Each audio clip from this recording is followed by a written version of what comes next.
Chapter 222. The commander of cavalrymen of Divine Hall looked down at the meadow without any expression on his face. He did not care about the life and death of the people in the camp of the grain team. He just wanted to see if there would be a suitable opportunity for him to send troops in the chaotic situation. Suddenly, a violent vibration of the chi of heaven and earth came from the meadow. The powerful and wonderful aura of talisman Taoism directly and clearly reflected in his sense of perception, which made his expression change dramatically. Kuni Mati, the old lady, was as hard as stone. When she saw the horse gang waving their machetes to kill the Yen soldiers who had no time to escape, the wrinkles on her face did not even tremble a little. But when the carriage was broken into pieces and the girl in white floated in the air to draw the talisman, the wrinkles on her face suddenly changed from the lines carved on the stone to the tangles in the wind. They all piled up together and she looked extremely shocked. The talisman master in the camp is actually her. She can actually draw the infinitive talisman? Has she already entered the knowing destiny state? Kuni Mati looked gloomy and looked back at the carriage in the middle of the cavalrymen. She secretly thought about how her niece, who was spoiled and treasured by her, would react if she knew this fact. The curtain of the carriage was closed. The girl who was as quiet and pure as an orchid felt the terrible talisman power from the meadow. She slowly raised her head and revealed a trace of understanding on her face.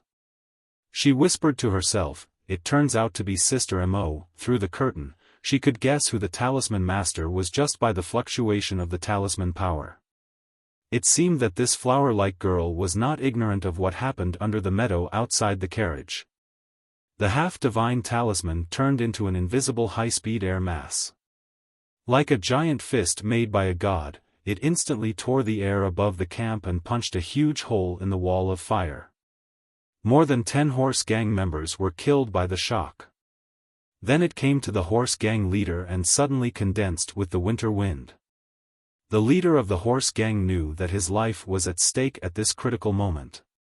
With a muffled groan, his fingers hanging on the side of the saddle trembled violently. His thumb tapped on the lines of his middle and index fingers at high speed, forcing out all the psyche power in his sense of perception. The strong psyche power accumulated by decades of meditation left his body and fiercely collided with the power of the divine talisman.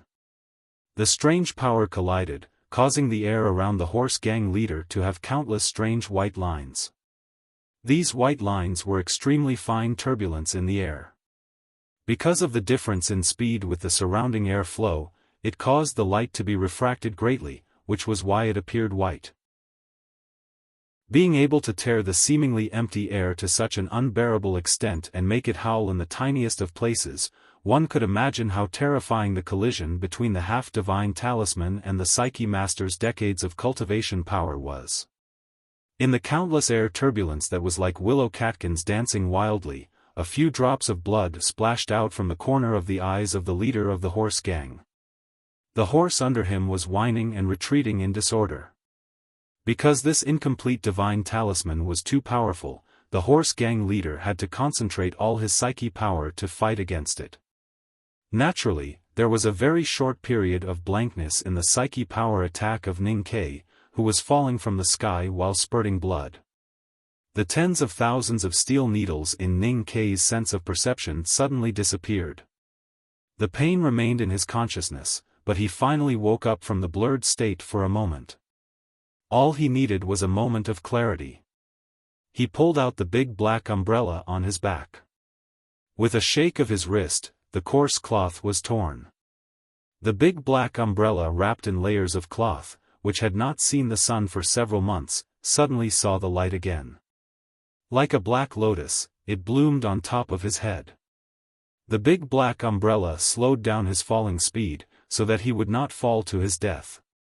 More importantly, the big black umbrella looked extremely greasy and dirty, but it actually absorbed most of the horrible psyche power attack from below.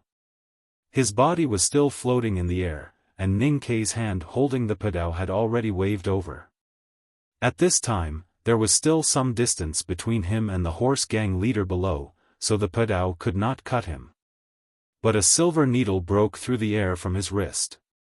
Like the scenes that happened every day in the back of the mountain of the academy, it followed the strange and elusive dark lines and directly pierced the eyes of the horse gang leader. The horse gang leader was a psyche master in the upper see-through state, and his cultivation state was similar to that of the girl in white, Mo Shanshan. But it was still difficult for him to deal with the incomplete divine talisman, and his whole body was bound by the dangerous primordial qi turbulence in the air. What was more, he did not expect that Ning Ke, who was seriously injured and about to die, would still hide such a sinister move. Seeing that the extremely dim and almost invisible silver thread was about to pierce his eyes, he could not avoid it. He could only take the risk of ignoring the turbulence in front of him and forced himself to lower his head. With a poof, the silver needle instantly pierced into his brow bone. The end of the silver needle could not be seen, and a drop of blood like a red mole suddenly appeared in it. The horse gang leader only felt a sharp pain in his head, and he could not help but blacked out. The blacking out was not completely caused by the injury caused by the pain, but really blacked out. Because the big black umbrella floated over. Under the big black umbrella, the padao in Ning Ke's hand directly chopped out, and the momentum of the knife was concise and clear.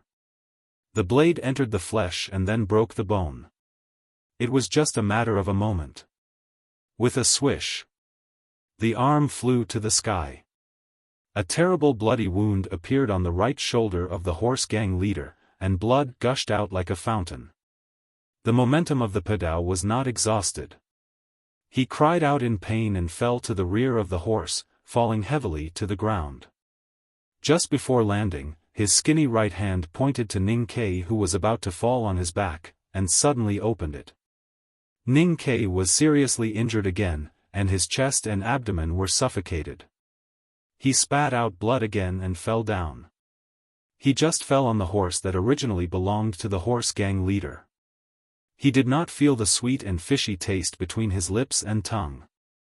Before his consciousness was blurred, the padao in his hand broke the wind and chopped again. But it was not the horse gang leader who had been shaken off, but the horse's buttocks.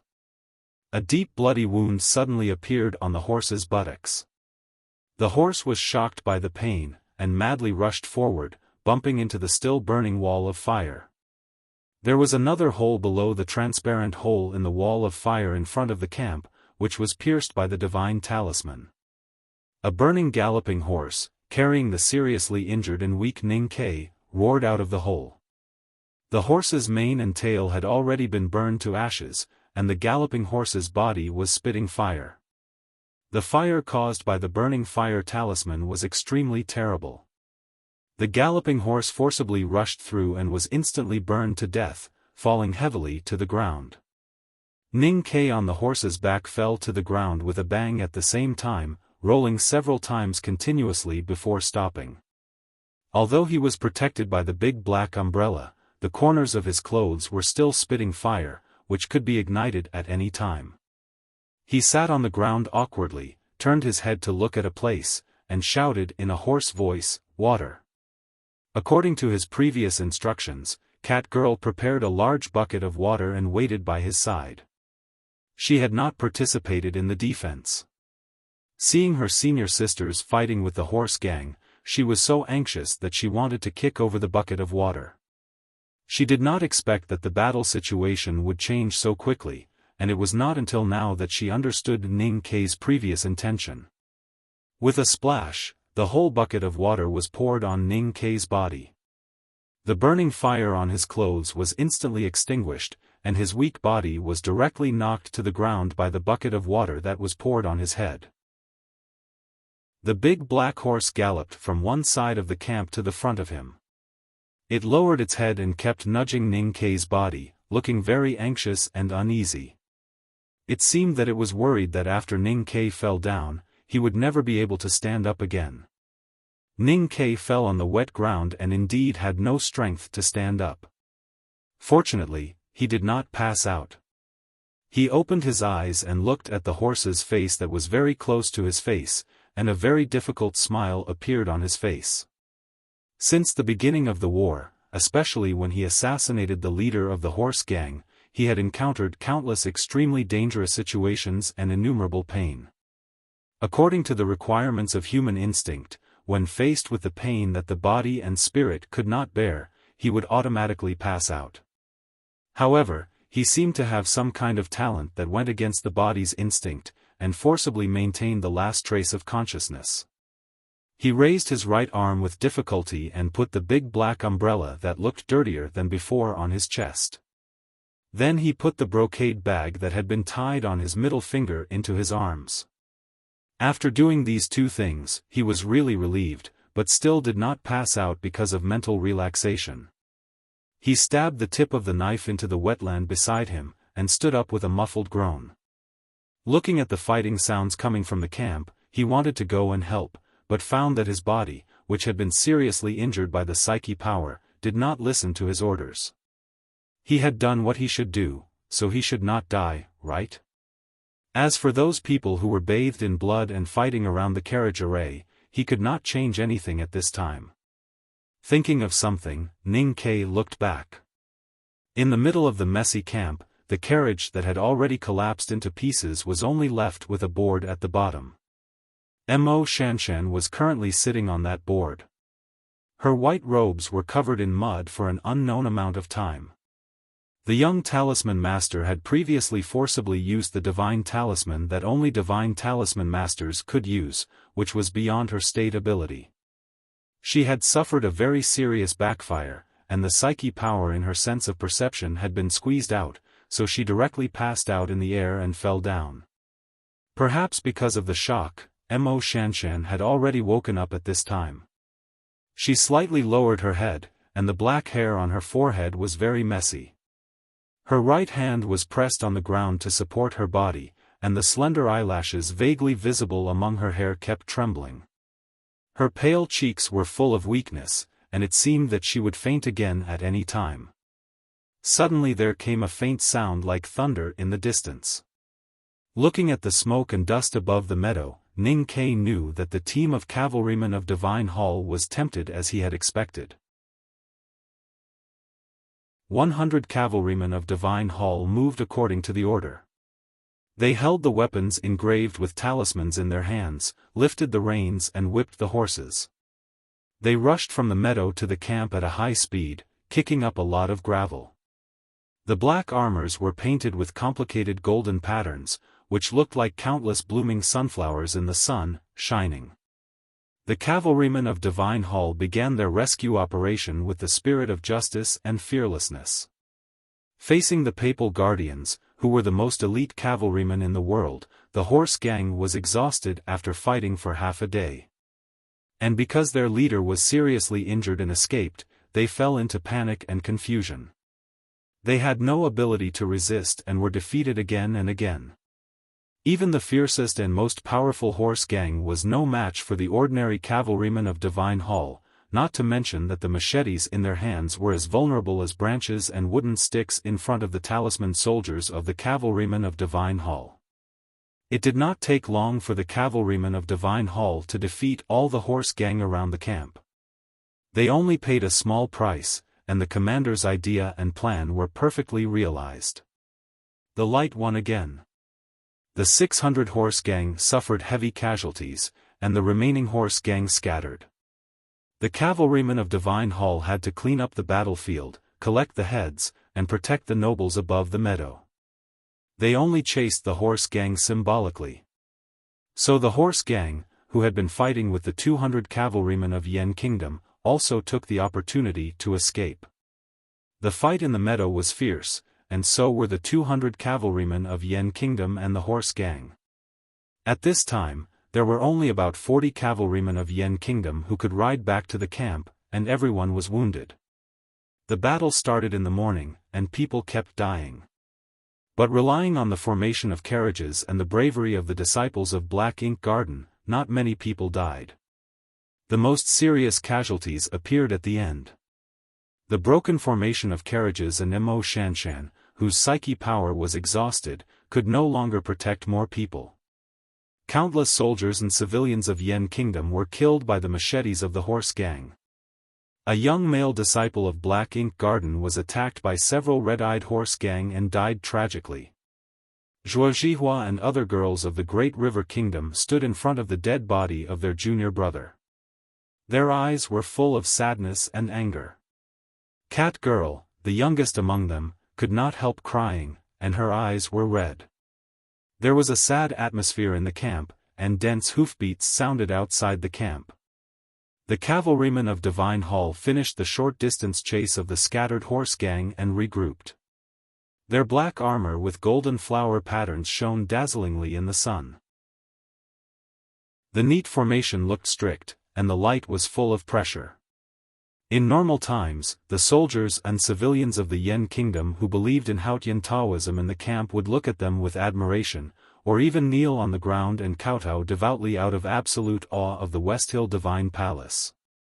However, at this moment, the people who were shrouded in sadness did not pay attention to the cavalrymen of Divine Hall outside the camp. Occasionally, some people looked over, and their eyes were so cold and numb, even with a hint of hatred.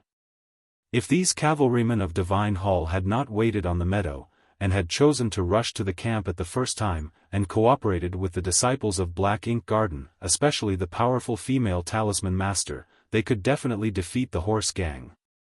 However, they did not do so, and directly led to the camp suffering heavy casualties at the last moment. At this time, many cold bodies lying on the ground of the wilderness should still be warm. Many dead people could have survived and returned to the Yen Kingdom to see their relatives. However, because of the selfishness and coldness of these cavalrymen of Divine Hall, all the possibilities did not exist. In this case, no one in the camp would welcome the arrival of this group of cavalrymen of Divine Hall. People could never see the back of their heads, and light could never see its own darkness, especially when you thought you were very high, and when you thought you were absolutely bright. The cavalrymen of Divine Hall lined up outside the camp did not think that there was anything wrong with their previous action of not moving. At that time, the horse gang still had enough fighting power. Did they want the noble cavalrymen of Divine Hall to risk their lives and bleed for the common people?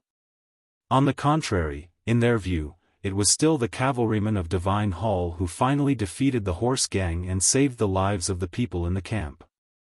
They deserved to be appreciated and grateful, instead of the cold, indifferent and even hateful eyes now. Some cavalrymen of Divine Hall could not help showing a trace of contempt and anger on their indifferent and serious faces. If the commander had given the order, they might even have rushed into the camp, dragged out the few civilians who dared to cast hateful eyes on them, and severely whipped them.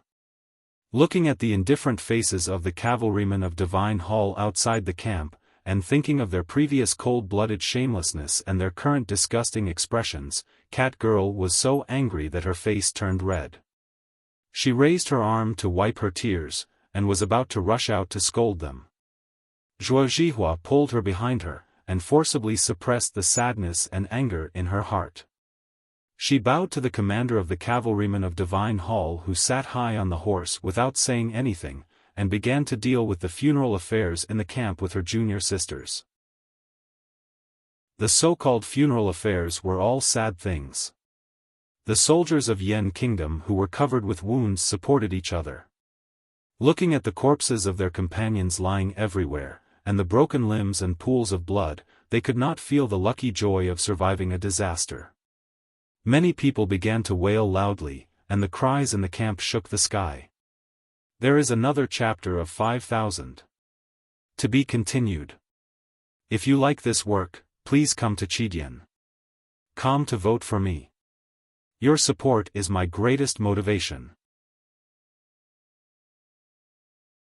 Chapter 223. Listening to the continuous crying in the camp, the commander of the cavalrymen of Divine Hall slightly frowned. He could understand the indifference of the disciples of Black Ink Garden of the Great River Kingdom, but he did not care about their indifference. Instead, he was a little disdainful and sarcastic. Ignoring them, he raised his right hand and signaled his subordinates to start cleaning the battlefield. The cold and gorgeous sword edge pierced into the neck of the horse gang and cut off the head with a twist and a cut. Regardless of whether the dead horse gang's eyes were open or closed, the commander threw the head into the big bag. The cavalrymen of Divine Hall began to harvest the heads of the horse gang. Although many horse gangs outside the camp died in the first counterattack in the morning, died in the talisman fire, and died in the desperate resistance of the grain team, at this moment, no one would compete with the cavalrymen of Divine Hall for military merits. People in the camp were busy treating the seriously injured, moving the corpses, cleaning up the losses, saving the few remaining provisions, and dispelling the sadness and anger in their hearts. With the broken and scorched cart formation as the dividing line, the inside and outside of the camp were naturally divided into two worlds.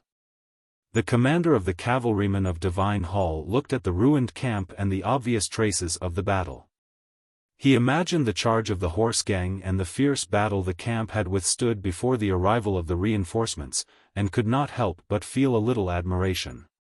His eyes fell on the wreckage of the carriage in the center of the camp, and his pupils slightly shrank. He did not find the figure of the young talisman master, nor the black shadow. After a moment of silence, he lightly kicked the horse's abdomen and urged the horse to pass through a gap in the cart formation. He came to the back of the disciples of Black Ink Garden who were busy treating the injured, and asked, "Who is in charge here?" Zhuo Zhihua forcefully tied a piece of cloth to the bleeding wound of a civilian's broken arm, and gently lifted the hair coagulated by the blood in front of her forehead. She turned to look at the commander on the horse, but did not answer him. A disciple of Black Ink Garden heard the question and subconsciously looked back at a carriage in the camp. Cat Girl suddenly thought of what Ning Kei had told her before. She handed the medicine in her hand to a senior sister next to her and trotted out of the camp. In addition to the mules and horses, there were 3 carriages in the grain delivery team. Among them, the carriage where the young talisman master was in had been shattered into pieces by the power of the half-divine talisman, while the other 2 carriages were intact. The big black horse was waiting outside one of the carriages, kicking its hooves in boredom. The interior of the carriage was dim. Only when the winter wind of the wilderness lifted a corner of the curtain did the interior become a little brighter. There was a parcel lying quietly on the board of the carriage. Judging from the sunken surface of the board, the parcel was obviously not as heavy as it was. Ning Kei reached out to wipe off the blood oozing out of his mouth and nose. He then reached into the basin beside him and washed it with clean water. Then, he took a small copper box and opened it. Looking at the shabby things in the box, he could not help but shake his head. "You're a girl, why do you only have so little makeup?" "It's not mine, it's theirs."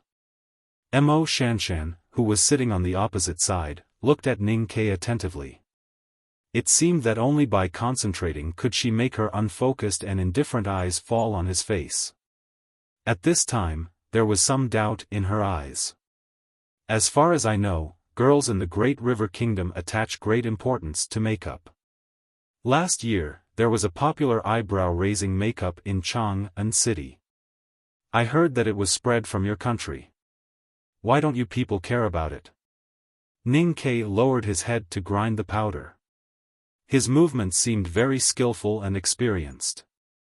Cultivators don't need to care about makeup. Mo Shanshan looked at him quietly. Seeing that he didn't want to discuss this issue, her black and beautiful eyebrows slowly furrowed. She asked, "Why do you need makeup?" Ning Kei raised his head and reached out to lift the hair in front of her forehead. His fingers moved casually and combed the waterfall-like black hair into shape. Then, he picked up a very delicate wooden hairpin beside him and pinned it. "Because we need you to be very energetic now." He concentrated on picking the thickness of the rouge and casually explained, "The guys in the Divine Hall are all psychopaths. Although they are shameless, they won't go crazy at any time and place. But no one knows whether they will do something crazier to prevent their shamelessness from being spread." Ning Kei picked up a touch of rouge with his fingernail, thinned it, and then dipped it into a pure white cotton handkerchief specially found. He motioned the young talisman master to raise her face and said, "The only thing we can use to deter them now is you." So, you have to be energetic and can't be as weak as you are now. It seems that you will die at any time. What's the relationship between the two? Mo Shanshan asked seriously. Although you are known as the calligraphy addict and can deter those cavalrymen of Divine Hall, if you are too weak, it is easy to stimulate the madness of some psychopaths. Once they go crazy, they will not care whether you are one of the 3 addicts or the last disciple of the master of calligrapher Wang. I know this psychological factor is difficult to explain. You only need to know that many life and death fights in the world are often just because someone glanced at someone. Ning Ke guessed the real identity of Mo Shanshan from the shore of the Blue Lake in winter to the blood-soaked battle with her in the wilderness. It was also the first time that he made it clear in his words. There was only one young talisman master in the world who could draw half-divine talisman. Because there was only one calligraphy addict in the world. Mo Shanshan had been apprenticed to the master of calligrapher in Mogan Mountain since she was a child. She had been obsessed with calligraphy and talisman for more than 10 years and did not have much experience in the secular world. Facing Ning Ke, who had been killing people to survive since he was a child, she naturally felt that she could learn a lot. No one knew whether she understood Ning Ke's words or not. Anyway, she obediently raised her face. Her face was very small with slightly puffed cheeks and picturesque eyebrows. Although she was pale and haggard at the moment, she was still beautiful. Ning Ke held the small square handkerchief dipped in rouge and looked at the small face close to him. He was stunned for a moment and then smiled. 2 years ago, he was still killing horse gang, gambling, drinking and bullying Sang Sang in the city of Wei. He never thought that one day he would be in the same carriage with the calligraphy addict, one of the 3 addicts in the world, and that she would be so obedient and let him do whatever he wanted. He rubbed the rouge on her face with his fingers and it gradually dispersed. It was neither heavy nor light makeup. Mo Shanshan's pale face gradually became ruddy under his fingers. It felt good to rub the girl's face with his fingers, especially her slightly puffed cheeks, which were soft and tender. Mo Shanshan sat quietly with her head slightly lowered, letting him rub on her face with her eyelashes slightly trembling. Soon the makeup was finished. The girl's pale and haggard face looked fresh and beautiful, and the blush looked very real. Ning Ke wondered when his craftsmanship had become so good.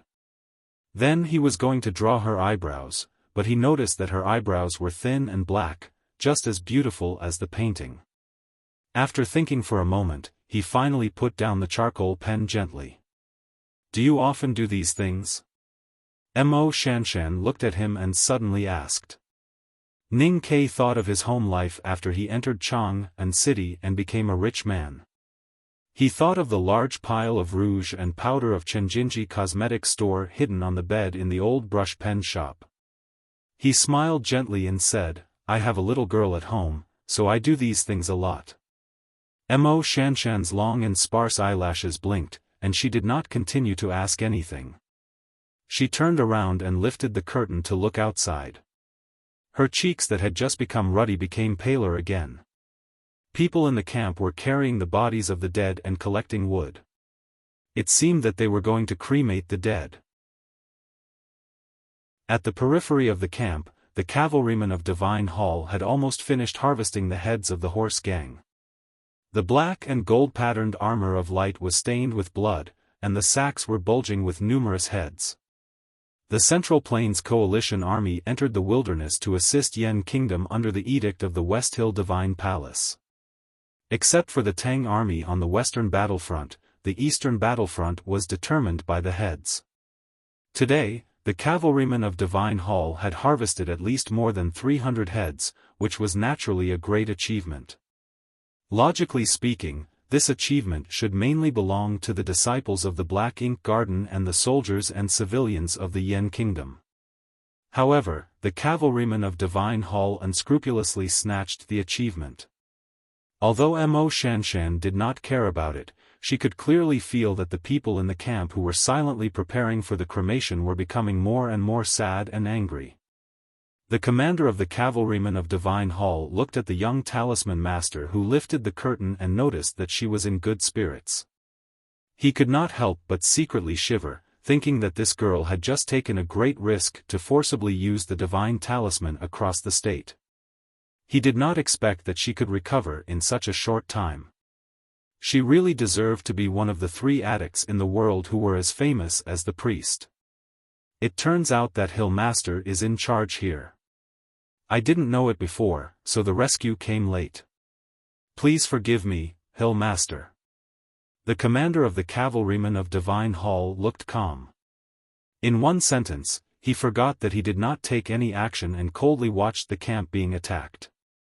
He bowed with hands folded in front to show rare respect to the calligraphy addict Mo Shanshan, and then said, "Miss is in the carriage on the meadow now. She asked me to invite Hill Master to meet her." The papal guardians of the Western Church were directly managed by the judicial department. If the miss he mentioned was not the Tao addict Yi Hongyu, it must be the flower addict.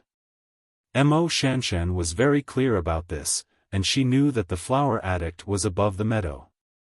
The black ink garden is ordered by the Divine Hall to escort the provisions into the palace. It is our duty and we dare not to leave. Mo Shanshan looked at the commander of the cavalrymen of Divine Hall and said. The commander smiled slightly and said, "Miss and Hill Master have not seen each other for several years. She hopes to see you again." These words were said peacefully with affection, but indifferently revealed a hint of toughness. Mo Shanshan looked at him expressionlessly and said, "If she really wanted to see me, she could have come down from the meadow to see me. Since she did not see me before, there is no need to see me now." These words were said calmly with a hint of sarcasm, but it did not conceal the toughness. The commander of the cavalrymen of Divine Hall looked slightly gloomy and silently looked at her sitting in front of the carriage. No one knew what he was thinking about. Finally, he lifted the reins and left without saying a word. Outside the camp, a cavalryman of Divine Hall held 2 padeos and walked to the front of his horse. The commander looked at the complicated lines carved on the 2 padeos. Although he could not understand the meaning for a while, as a strong man in the see-through realm, he instinctively felt the hidden beauty and realm. His eyes brightened. Just when he was about to take the 2 padeos as trophies and study them in the future, a clear and angry voice sounded not far away. "Those are ours." Cat Girl angrily stared at the commander on the horse. Her face was covered with fine beads of sweat, and her body was covered with dust and blood stains. It seemed that she had been looking for the 2 padeos outside the camp for a long time. The commander smiled faintly and lifted the reins lightly to leave. He did not care about her at all. Cat Girl trotted quickly and rushed to the front of his horse like a gust of wind. Holding the ebony handle of her sword, she stared at him and refused to give way. She did not hide the hatred in her clear eyes. Several cavalrymen of Divine Hall unceremoniously stepped forward and tried to push her away. With a clear sound, Cat Girl unsheathed her sword. Looking at several cavalrymen of Divine Hall who were much taller than her, she showed no fear and said with a slightly trembling voice, "You have cut off the heads of the horse gang. Do you still want to rob our weapons?" The commander of the cavalrymen of Divine Hall looked at her coldly and said, "The disciples of Black Ink Garden use either talismans or swords. When did you start to use knives?" Zhuo Zhihua and other disciples of Black Ink Garden saw the conflict here and rushed over. When they found that their petite junior sister was surrounded by these shameless cavalrymen of Divine Hall, they could not help bursting out their long-suppressed anger. The sound of the sword rubbing against the scabbard rang out and they confronted the cavalrymen of Divine Hall. The atmosphere in the field suddenly became extremely tense. Although hundreds of elite cavalrymen of Divine Hall took the lead, the number of Black Ink Garden disciples was very small and they were all exhausted. However, with their perseverance, they did not retreat even half a step. A winter wind blew in the meadow. Mo Shanshan walked over slowly with her white dress fluttering in the wind. She looked indifferent. She looked at the impatient cavalryman of Divine Hall and the commander on the horse and said indifferently, "Our disciples of Black Ink Garden can use knives whenever they want. Do we also need to explain to the Divine Hall about this kind of thing?" The commander of the cavalrymen of Divine Hall looked at her silently and suddenly said, "Hill Master's words seem a little unreasonable." Mo Shanshan said, "Do you mean that the Divine Hall now also thinks that thieves are reasonable?" The commander of the cavalrymen of Divine Hall slightly changed his expression and felt humiliated. He looked at her and those disciples of Black Ink Garden who were holding swords in front of the horse and said coldly, "How dare you compare the Divine Hall with thieves? So disrespectful. Do you want the judicial department to ask the sage of calligrapher how he teaches his disciple?" Mo Shanshan calmly replied, "I will wait for the great divine priest of judgment's words on behalf of my teacher." The commander of the cavalrymen of Divine Hall clearly guessed that the calligraphy addict should be forcing herself to be spirited at this time, but he did not dare to offend her at will. He stared at the young talisman master's eyes and suddenly said, "Hill Master has been ordered by the Divine Hall to transport provisions into the palace. This matter is related to the peace negotiation between the two sides. Now the provisions have been destroyed. I don't know how you will explain to the Divine Hall and the coalition army. If the peace negotiation between the two sides is broken because of this, I don't know whether you can bear the responsibility. How to explain to the Divine Hall and the coalition army is my business. It has nothing to do with you." Mo Shanshan slightly blinked her eyelashes and softly said, "Even if I don't explain, you can't kill me here." She raised her head and quietly looked at the eyes of the commander of the cavalrymen of Divine Hall, saying, "Or kill all the people here." The commander of the cavalrymen of Divine Hall slightly frowned. Mo Shanshan gently smoothed the hair that was blown to her cheeks by the wind to the back of her shoulders and calmly said, "Since you won't kill all of us, then what are you still doing here? Put down the padeos and go." The commander of the cavalrymen of Divine Hall was silent for a long time. He casually threw the two padeos on the saddle to the ground and looked at her with a slight smile, saying, "I hope to see Hill Master again in the palace." Cat Girl sheathed her sword and pushed away the cavalryman of Divine Hall in front of her. She rushed to the commander's horse and picked up the two padeos. She tightly held them in her arms like treasures and stared at him vigilantly. Mo Shanshan did not respond to the invitation or threat of the commander of the cavalrymen of Divine Hall. She directly turned around and walked back to the camp. In the wilderness in the deep winter, the sun appeared along the low southern sky and soon disappeared. The battle started in the early morning. When the battlefield was cleaned up, it was almost dusk and the light became dim. The dense sound of horse hooves above the meadow sounded like thunder and then gradually became lower.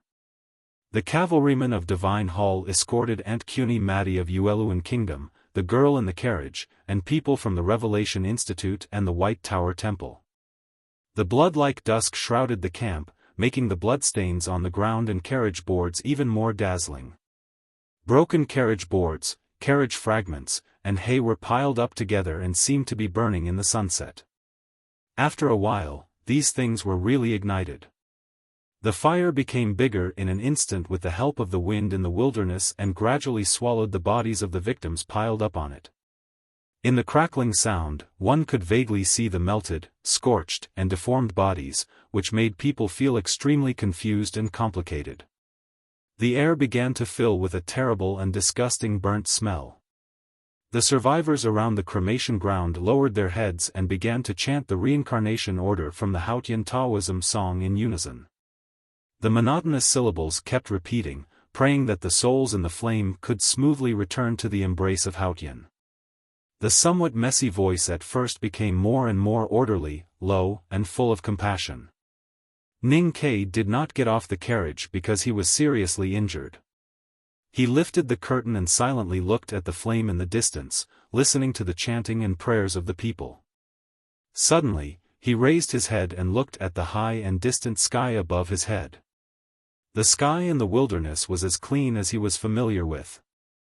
But at this time, under the light of the sunset, it naturally divided into two different worlds.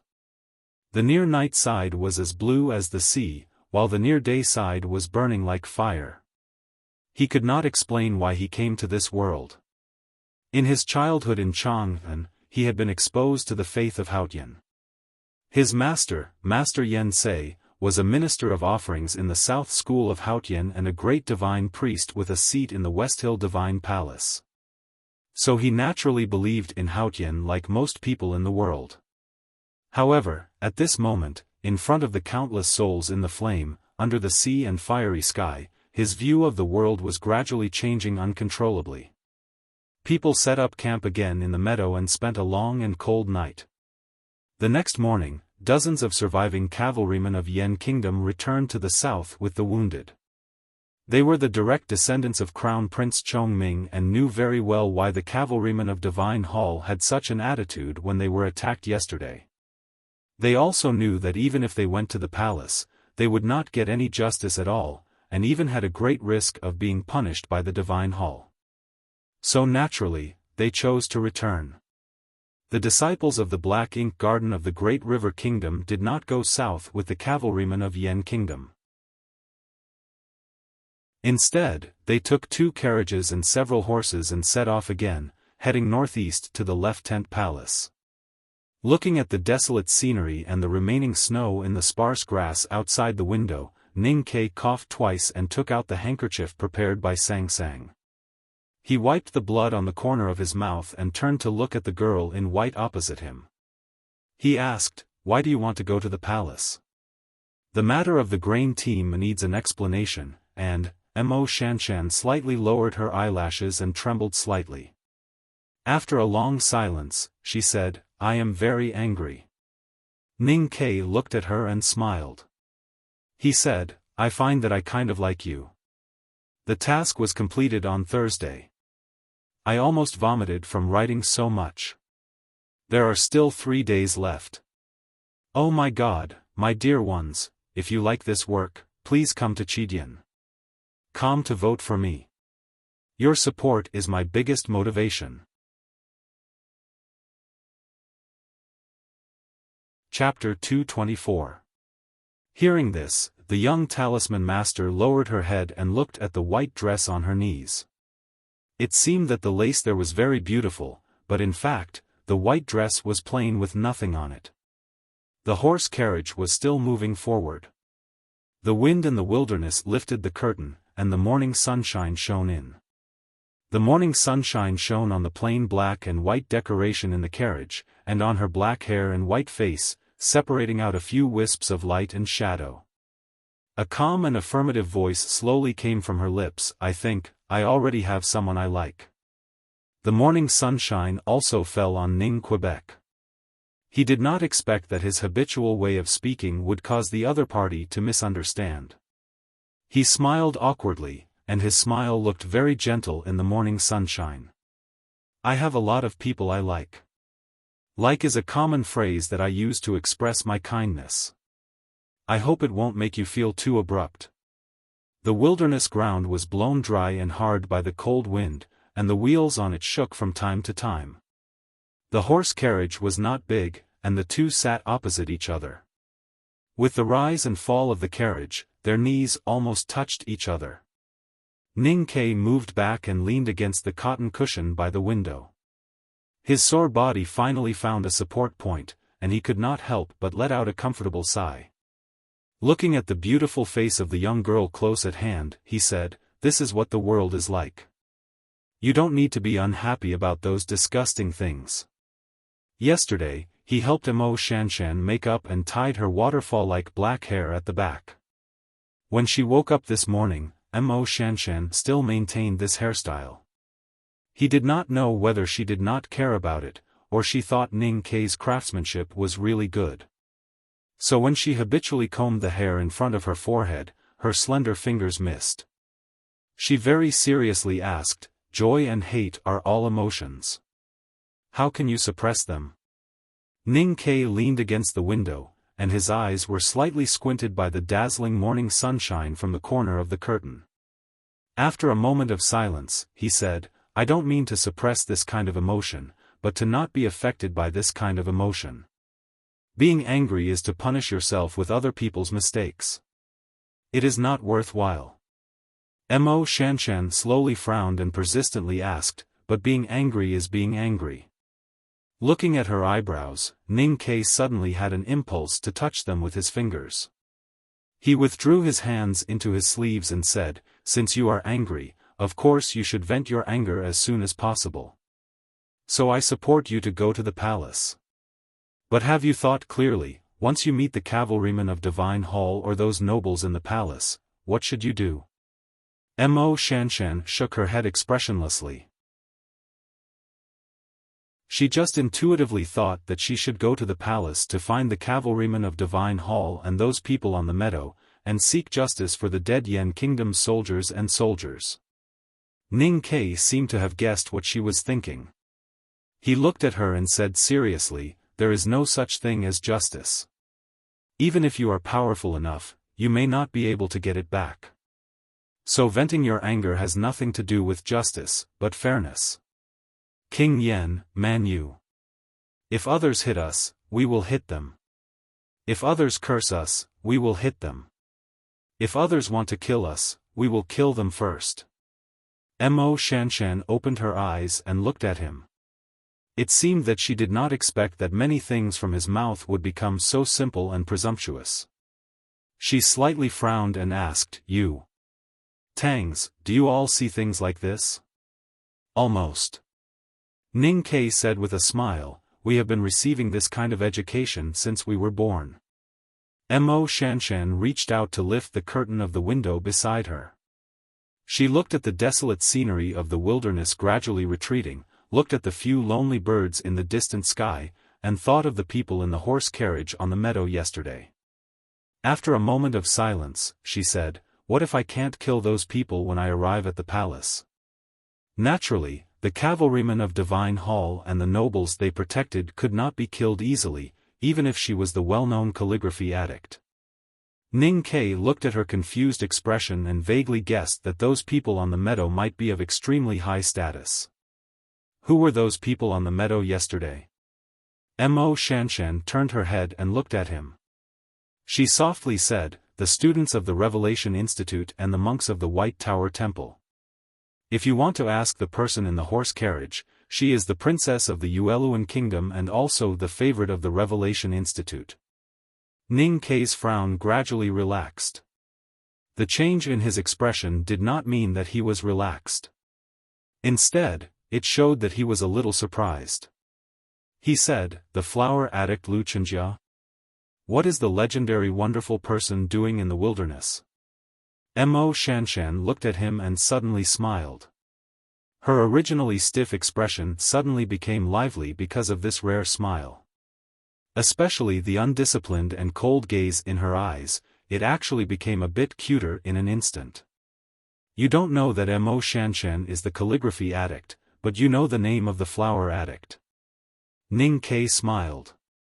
He thought that if it was the flower addict, it would be wishful thinking for them to go to the palace to seek justice. After his smile gradually faded, he looked at Mo Shanshan and said, "You can't kill people, but you want to vent your anger. Perhaps I can give you some ideas. What does the flower addict Lu Chenjia like or value the most?" "She is called the flower addict.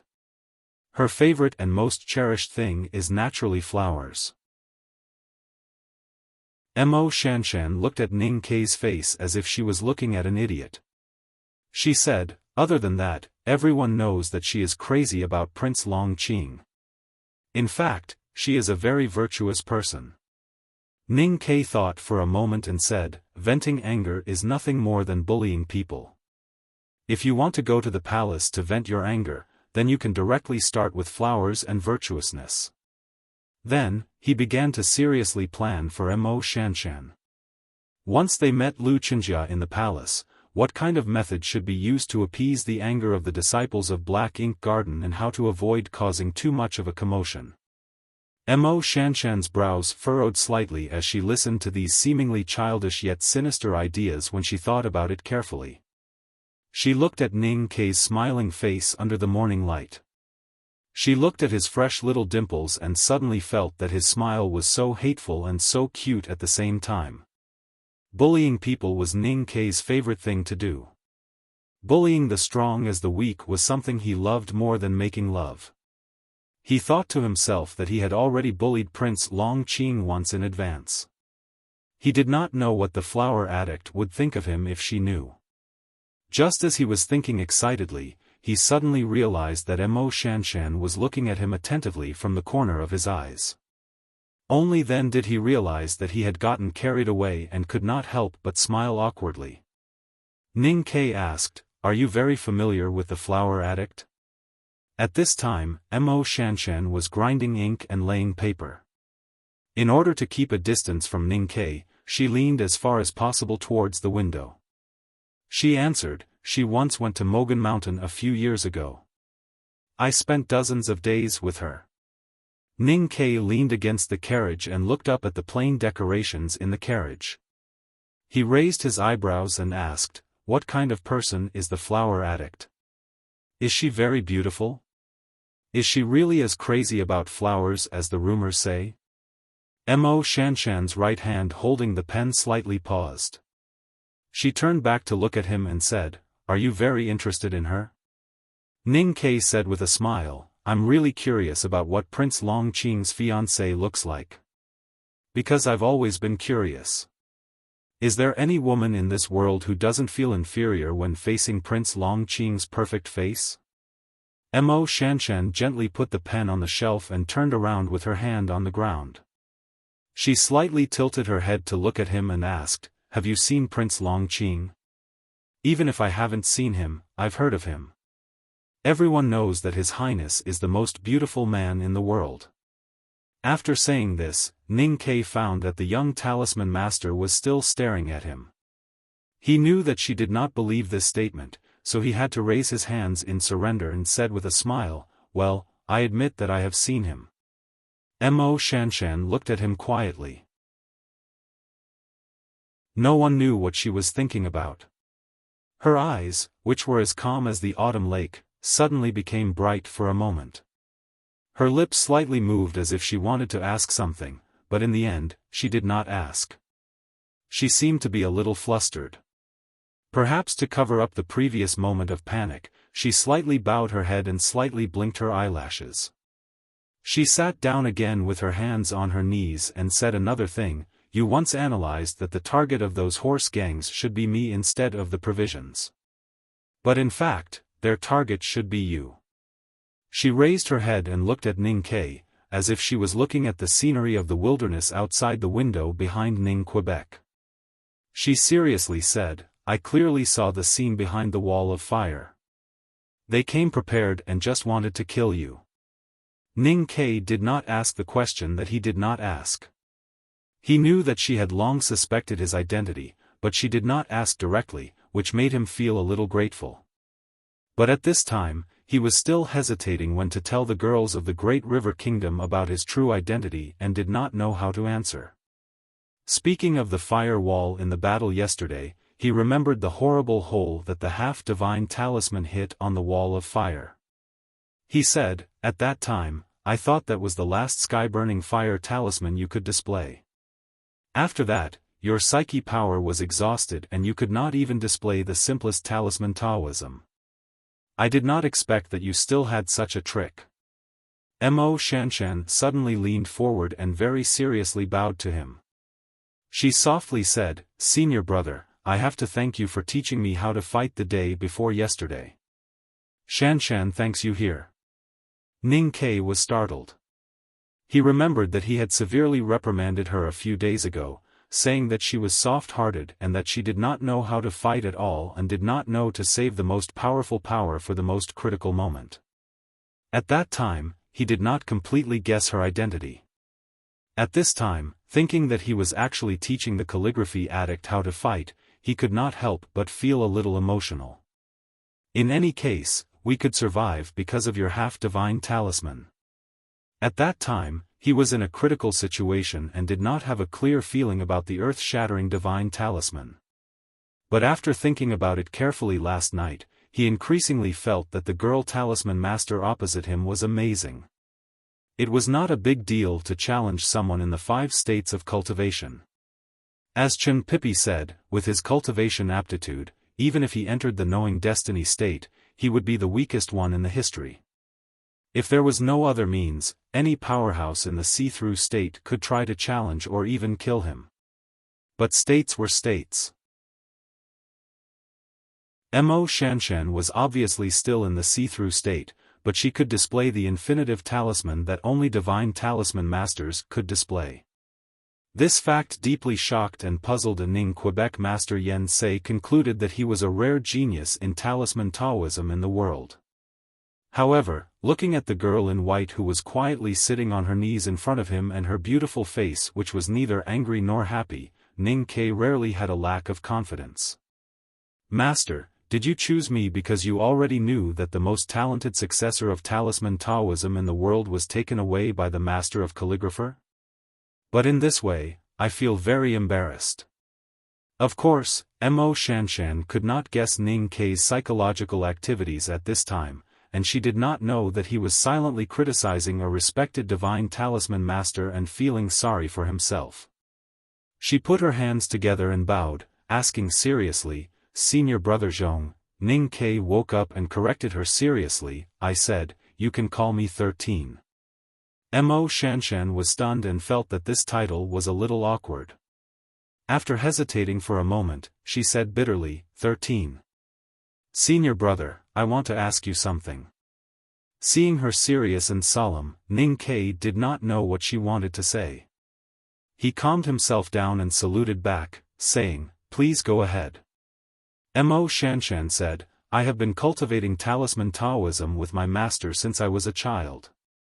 I have been in contact with books and talismans for more than 10 years.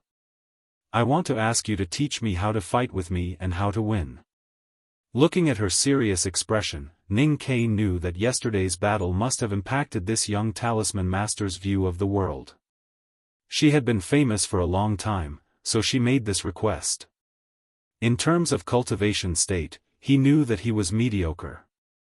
Compared with his senior brothers and sisters in the back mountain, Prince Long Qing and the young talisman master opposite him, he was not worth mentioning at all. But when it came to fighting, he had been struggling between life and death since he was a child, dancing on the edge of the blade. His whole life was continuous fighting, so he was extremely confident. Fighting is a very simple thing.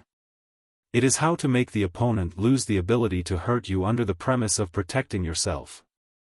So we must first know what kind of strength we have and what kind of strength the enemy has.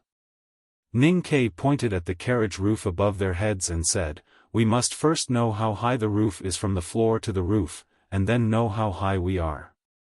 Only then can we know whether we will hit our head when we stand up. Of course, we may break the roof of the carriage, but I think not many people are willing to use their head to measure the hardness of the roof." It was a very simple language and a very shallow metaphor, but it could be described more clearly than the preparation work before a fight. When Mo Shanshan was thinking, her eyes became more unfocused and indifferent, and no one knew where she was looking. She murmured softly, "How to judge that the opponent has lost the ability to hurt himself?" Ning Ke liked to answer this seemingly stupid but actually very important question. He leaned against the cotton cushion beside the window, raised his hand in the air and answered, "Breaking the arms or legs is the most common way to seriously injure someone.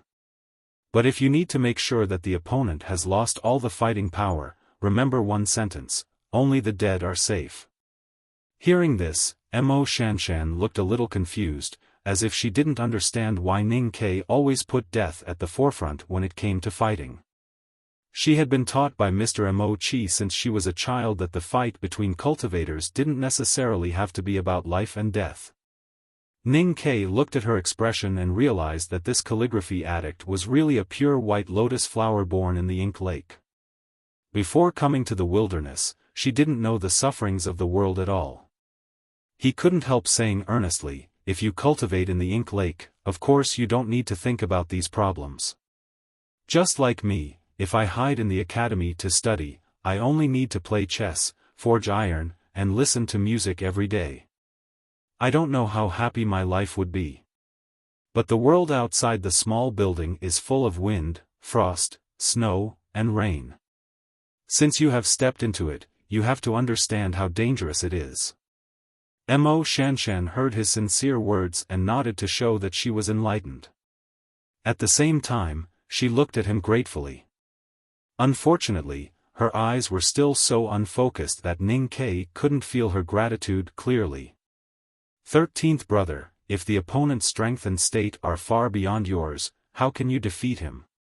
Hill Master, 13th brother, you can call me by my name. If the ordinary people in the world know this, they will inevitably think that I am too disrespectful. Then please call me younger sister Shanshan. Younger sister Shanshan, the question you asked just now, is basically unsolvable. If anyone can answer this question perfectly, then he will be the most powerful person in the world, because he has ways to defeat those who are more powerful than him. Mo Shanshan frowned slightly. After a long time of silence, she asked seriously, Senior brother, are you being sarcastic? Ning Ke looked at her blankly. From the side of the blue lake, he found a fact that made him feel a little uncomfortable. Finally, there was someone in the world who could defeat him countless times. Younger sister, you can think of it as sarcasm. But please don't think too much about it. The sarcasm in my speech is often to deepen the impression of the listener, because this matter is very important. If the opponent's claws are strong, you will wait quietly, and let him injure you slightly. Then you will find an opportunity to enter a desperate situation, and do everything possible to hide your weakness and take the lead. Mo Shanshan listened to him talking about all kinds of situations, and her eyes became more and more unfocused. She subconsciously muttered to herself, it sounds very troublesome. Where can I find so many ways?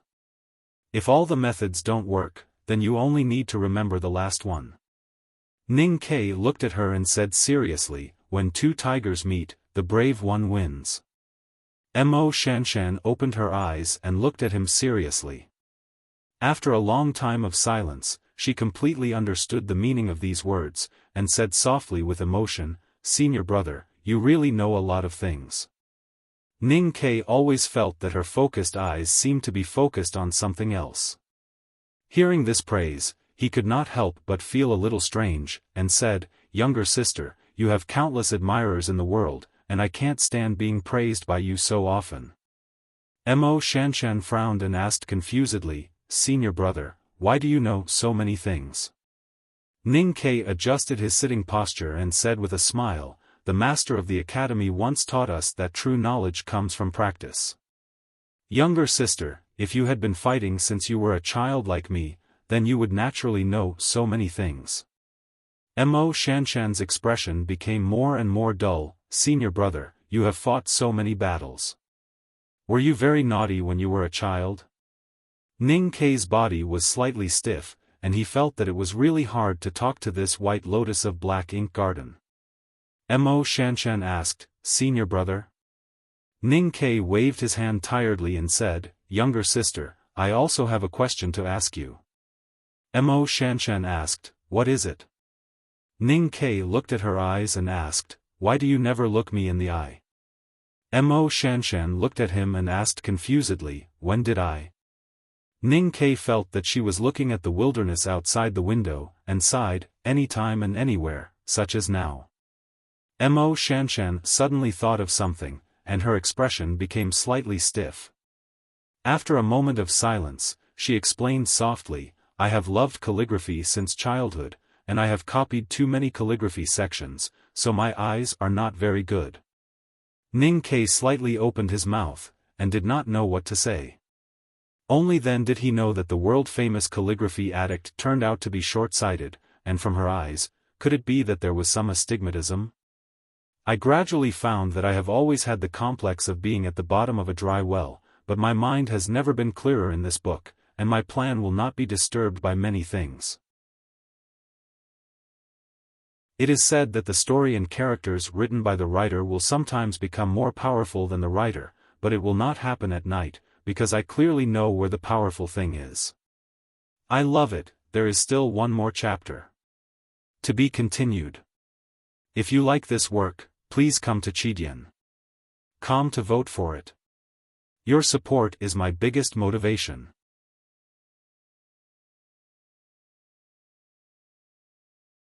Chapter 225. Ning Ke and the disciples of Black Ink Garden of the Great River Kingdom had been familiar with each other since they helped each other by the Blue Waste Sea and hunted together in the wilderness. After fighting side by side in the meadow, they were even more intimate. In the following days, Ning Ke stayed in the horse carriage to heal his wounds. At the same time, he reformed the Talisman Master's worldview, outlook on life, and outlook on fighting again. He seldom got off the horse carriage and even ate and took a break in the carriage. In the eyes of the disciples of Black Ink Garden, they inevitably felt a little strange. They were very clear that the Hill Master's temperament seemed to be indifferent, but in fact, she was mild and gentle. But she had never been so close to a young man. Zhuo Zhihua also felt it was very inappropriate. But thinking that Ning Ke was seriously injured, she felt embarrassed to let him get off the horse carriage. In fact, Ning Ke's injury recovered very quickly. He no longer coughed blood on the second night. His sense of perception, which had been severely shaken, also gradually subsided. The occasional dizziness did not appear again. Zhuo Zhihua and other disciples of Black Ink Garden were not very clear about his physical condition. But Mo Shanshan saw the whole process of his recovery and inevitably felt a little puzzled. That night when Ning Ke drew his bow and killed several horse gang members, Mo Shanshan felt the fluctuation of psyche power. At that time, she guessed that Ning Ke should be a cultivator. She was not so surprised about this. The academy, which was a wonderful place, chose students to go to the wilderness alone to perform tasks, so the students were naturally extraordinary. But the horse gang leader was a psyche master who had entered the upper state of see-through. If she had not understood the half-divine talisman in Mogan Mountain in spring, she could not have hurt him. Such a powerful psyche master attacked Ning Ke with all her strength. According to common sense, even if Ning Ke could survive, his sense of perception would be seriously damaged and it was very likely that he would become an idiot. How could he talk with confidence and fluency like now? Was Ning Ke's psyche power stronger than hers? The calligraphy addict was not good at talking with people, especially unwilling to pry into other people's privacy. So she had many doubts about Ning Ke, but she did not ask any questions. She just sat quietly by the window and used graceful small regular script to remember Ning Ke's instructions. Then she carefully chose what she could learn and tried to understand it. Ning Ke couldn't help praising her calligraphy, because Mo Shanshan's calligraphy was indeed excellent. The brush strokes were round but not coquettish, soft but firm, and the strokes were faintly discernible and clear. The thickness was appropriate and fresh. At this moment, he finally understood why the female disciples of Black Ink Garden laughed so happily when he praised that the female talisman master's calligraphy obsession was similar to his own style in the camp a few days ago. The calligraphy addict was obsessed with books. The books here were the books of the world, not the books of reading and writing thousands of books. In the eyes of the disciples of Black Ink Garden, it was really ridiculous for an ordinary person to say that the calligraphy addict in the world was similar to his own style. The disciples of the Black Ink Garden rode on horses and took a turn at a certain ice jam. From the northeast to the northwest, they went straight to the palace. Along the way, they saw few people, mostly cold-tolerant Kashmir sheep and wasteland. The road was still difficult to travel. The carriage kept undulating and shaking. Ning Ke looked at her still wrist hanging the brush by the window, and the handwriting on the paper was not messy at all. He could not help but sigh with emotion. His reputation as a talisman Taoism genius was not so real in front of this girl. Would even his reputation as a calligraphy master be taken away? He placed the cotton pad behind the carriage and lay down comfortably. His face was very close to Mo Shanshan's white dress. He casually pulled out a piece of paper from the stack on the small table. When his eyes fell on it, he couldn't help but be slightly startled. There were some familiar words written on the paper. Young Master Sang, I'm drunk today, so I won't. When he saw the young talisman master writing quietly by the window, Ning Ke thought of third sister by the east window of the old library. He began to miss the academy in the south of Chang'an City, the days in the back mountain and those lovely fellow disciples. At this time, he suddenly saw his chicken soup calligraphy in the wilderness thousands of miles away. He began to miss the alley in the eastern city of Chang'an, the days in the old brush pen shop and the dark and thin guy. Mo Shanshan noticed his strange expression. She turned her body with her hands on the ground and found that he was looking at the chicken soup calligraphy she bought with a lot of money. She could not help asking, 13th brother, do you also know calligraphy? It must be said that the calligraphy addict was not good at communicating with people. If it was someone else who asked, they would probably say, senior brother, do you also like calligraphy? But she was direct and did not think about the listener's feelings at all.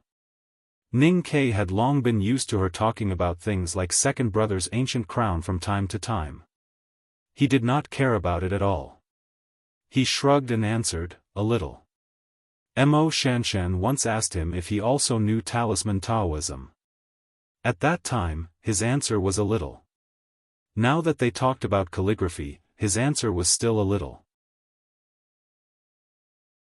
In front of others, he might have the confidence to say that he was a genius in talisman Taoism and a calligraphy master. But in front of the calligraphy addict, he felt that it was better to keep a low profile to avoid losing face. Mo Shanshan looked at him and suddenly asked, what do you think of this calligraphy? She looked very focused and seemed to pay attention to Ning Ke's answer. Ning Ke did not expect that she would ask for his opinion. He said in surprise, you mean the chicken soup calligraphy? Mo Shanshan looked at him and said seriously, senior brother is a student of the Chang'an Academy. Of course, you have heard of the chicken soup calligraphy. I heard that this calligraphy is a masterpiece of the academy, so I want to hear your opinion. There was a common saying that it was always difficult to know oneself.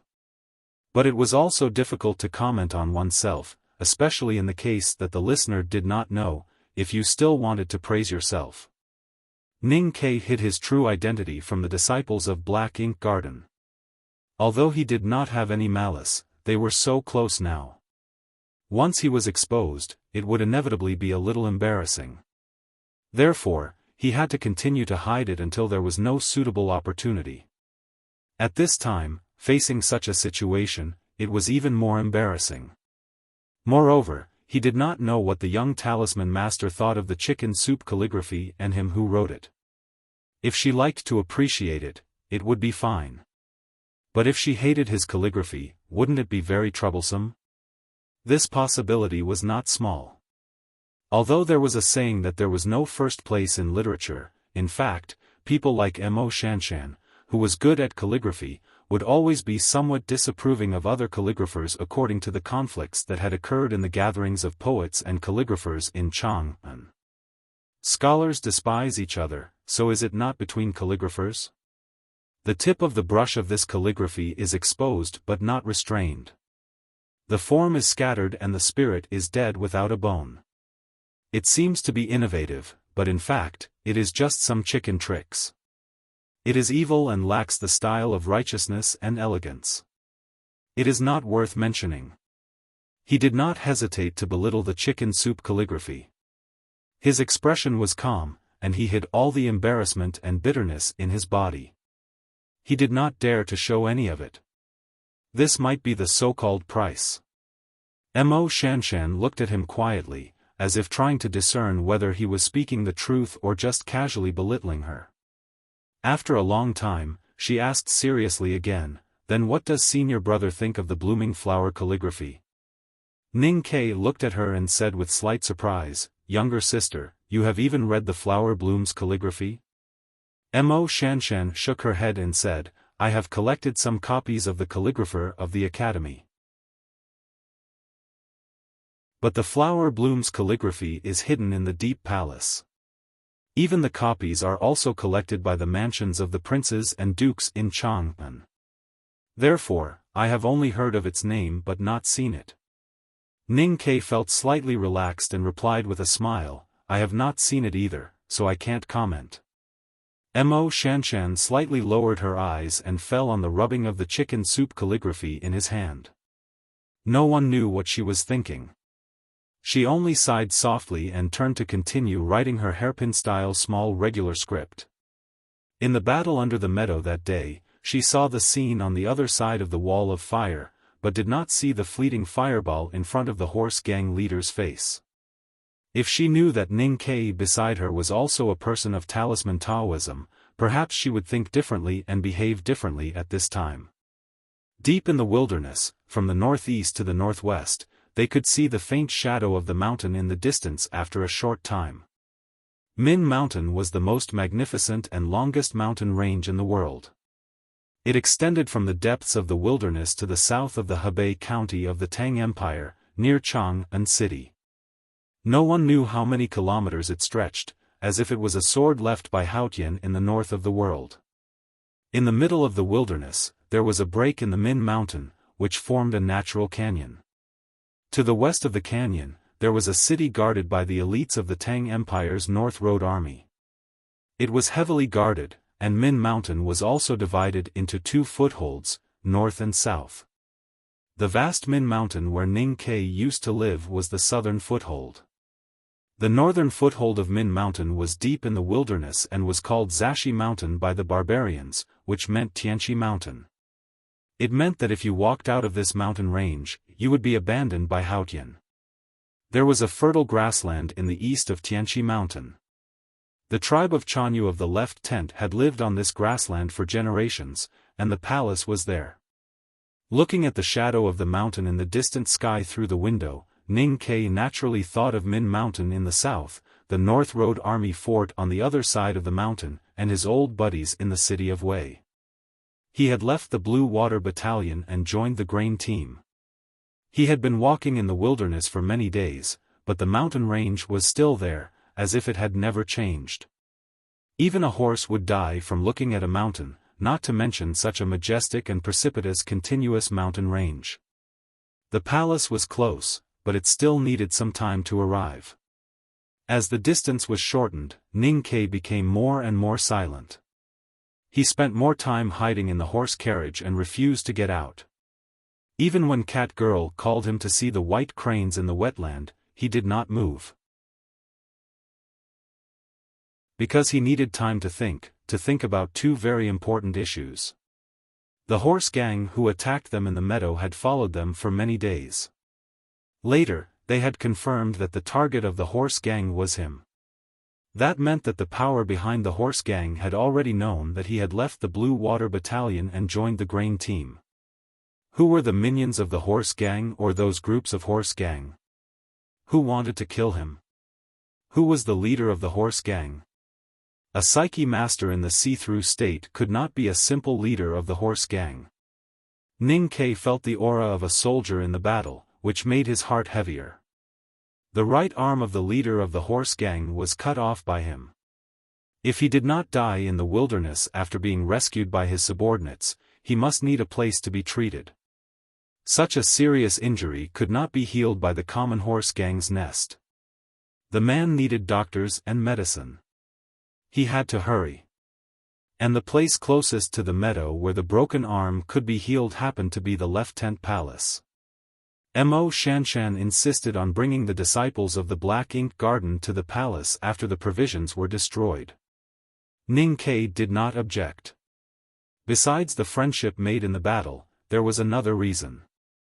No matter the person behind the horse gang was the Chanyu of the palace or someone else, he firmly believed that as long as the leader of the horse gang was still alive, there was at least a 90% chance that he was hiding in the palace.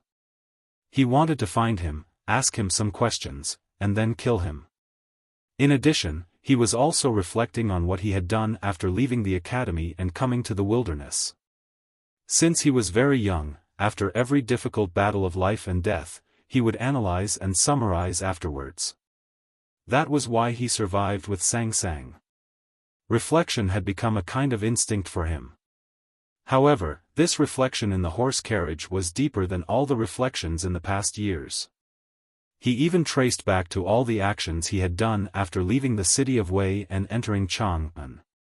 After thinking silently for a long time, he confirmed that after leaving the city of Wei, especially after entering the academy, many of his actions or choices were not the most appropriate one, because he had fallen into some kind of misunderstanding.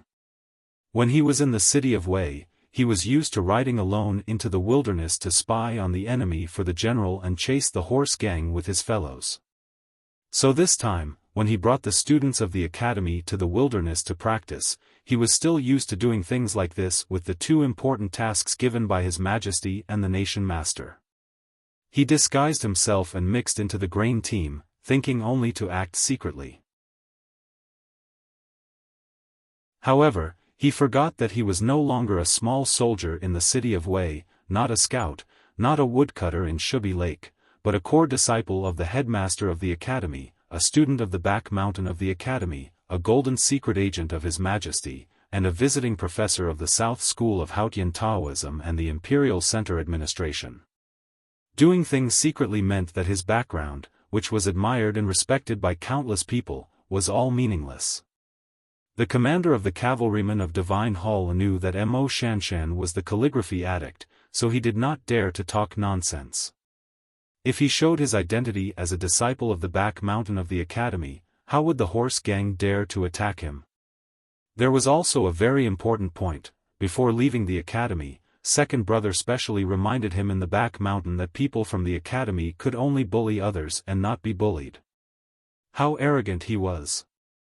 But now he did not have the identity of a disciple of the back mountain of the academy. Even if he was arrogant, who would know that he was from the academy?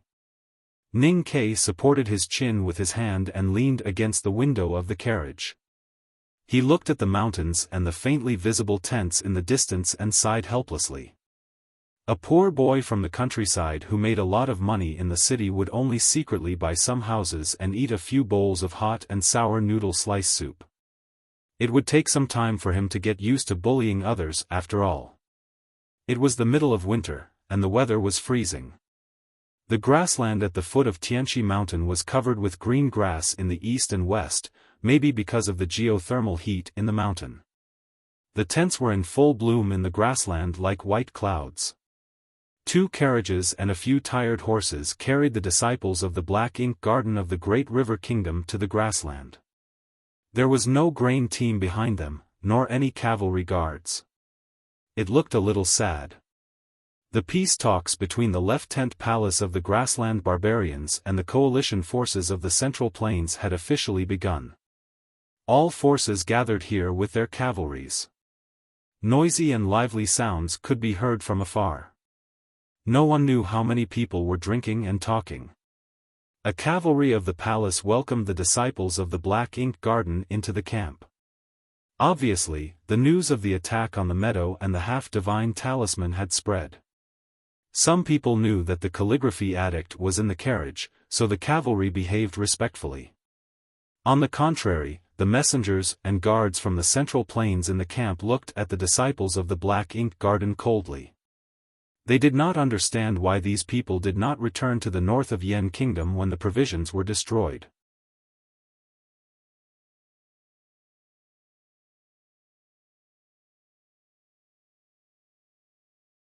Chapter 226.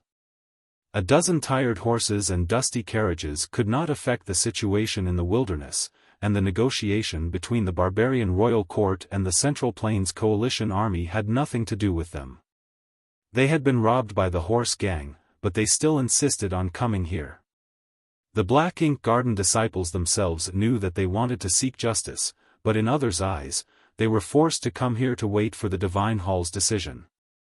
The future was bleak, so no one would be willing to come here, even if it was said that the calligraphy addict was in that carriage. The grassland by the mountain was boundless. Although tens of thousands of people gathered here in the middle of winter and tents were in full bloom, there was still enough space to accommodate people. To show their sincerity, the royal court agreed to let the Central Plains Coalition Army choose a place to camp and deploy people. The person in charge of this matter was a manager of the West Hill Divine Palace. After he indifferently greeted Zhuozhihua, he directly led the Black Ink Garden disciples to a place. The two tents were not far from the Coalition Army's central tent, just behind it. However, it seemed a little remote and the terrain was slightly higher. The Black Ink Garden disciples walked into the tents and looked at the pre-prepared equipment. They found that it was not bad, and they knew that the Coalition Army gave them some face because of the Hill Master. However, from the time they were picked up by the royal court's cavalry to this moment, except for the manager of the Divine Hall, no one from the top of the Coalition Army or the bigwigs of the Divine Hall showed up. In addition, they saw the indifferent eyes of the people from the Central Plains countries along the way. The Black Ink Garden disciples knew that they were deliberately excluded and forgotten, so they inevitably felt a little depressed. Cat Girl was too young, so naturally, she didn't think too much. She looked at the thick woolen mattress inside the tent and thought that she could finally have a good sleep tonight. She didn't have to squeeze with the Mountain Master in the narrow carriage, so she seemed a little happy. Ning Ke had experienced being excluded and deliberately forgotten in the academy last year, so he was very used to it and did not care much. He just felt that the location of the camp seemed a little inappropriate. He walked out of the tent and looked into the distance. The big black horse, carrying a heavy luggage, walked to him and gently nudged him with its head.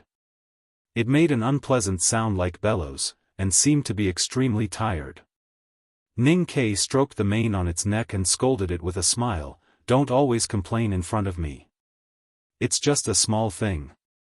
You don't have to work so hard. We're leaving soon, so don't be in a hurry to unload your luggage. If you're hungry, you can find some grass to eat." The big black horse opened its eyes wide and looked at the faintly discernible grass in the winter wind.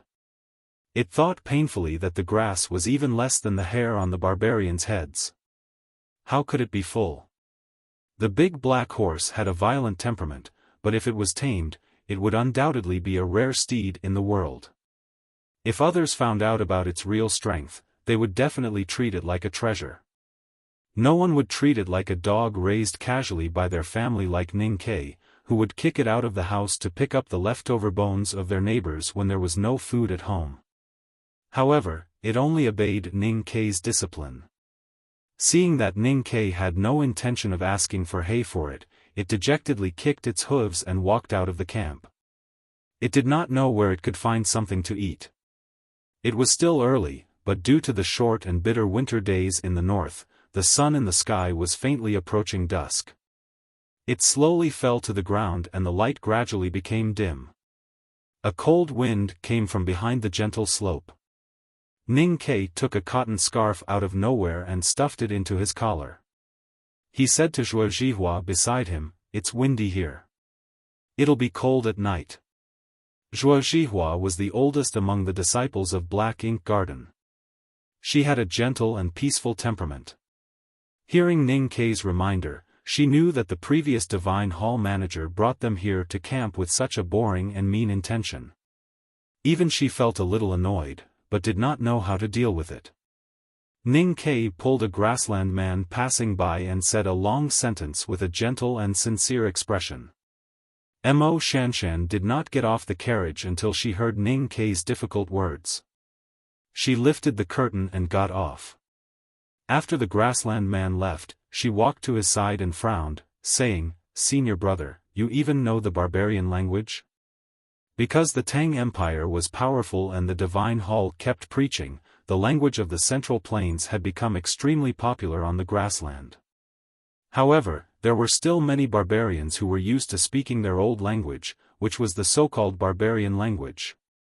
Ning Ke said, "I speak the Western barbarian language better." Zhuozhihua asked, "Senior brother Zhong, what did you say to that man before?" "I asked him if he could set up a tent on the grassland."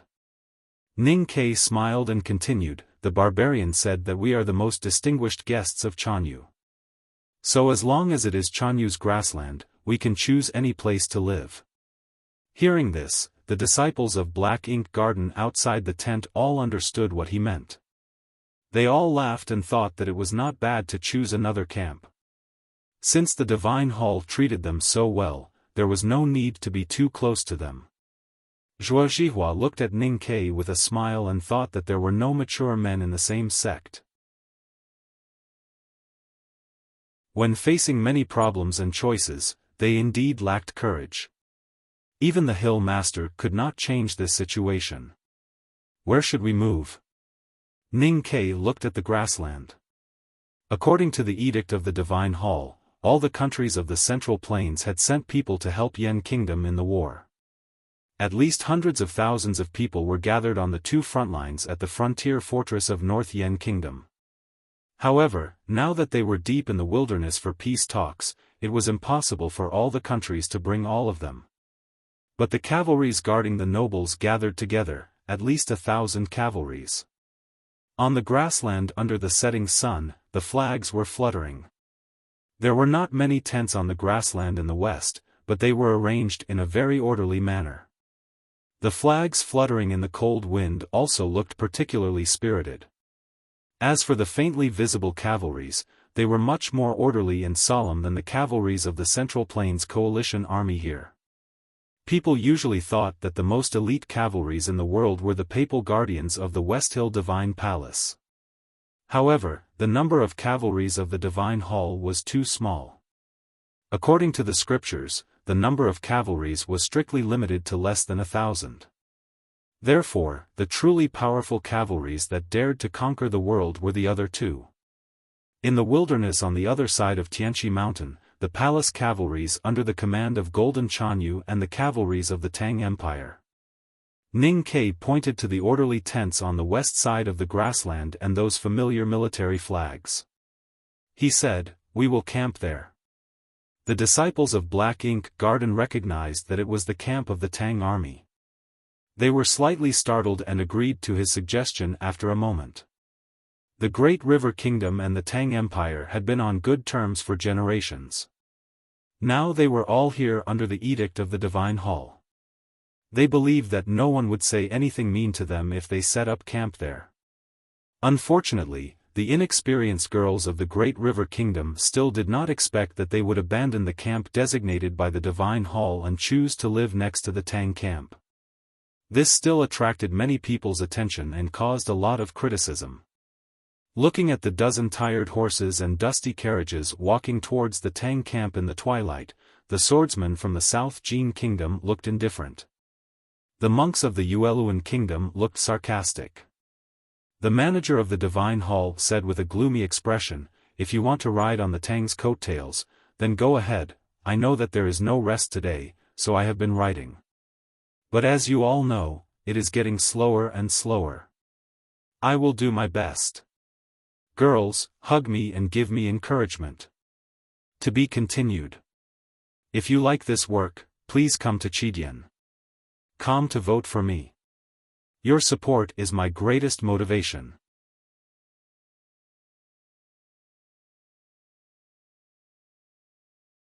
Chapter 227.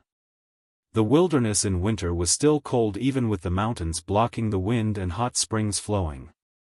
The palace and the Central Plains countries' negotiations had been going on for several days and had entered the most heated stage.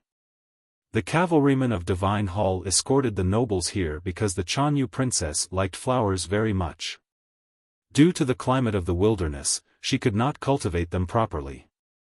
Therefore, she wrote a letter to the Divine Hall to let the flower addict Lu Qinjia come to the palace for a while so that she could learn from her.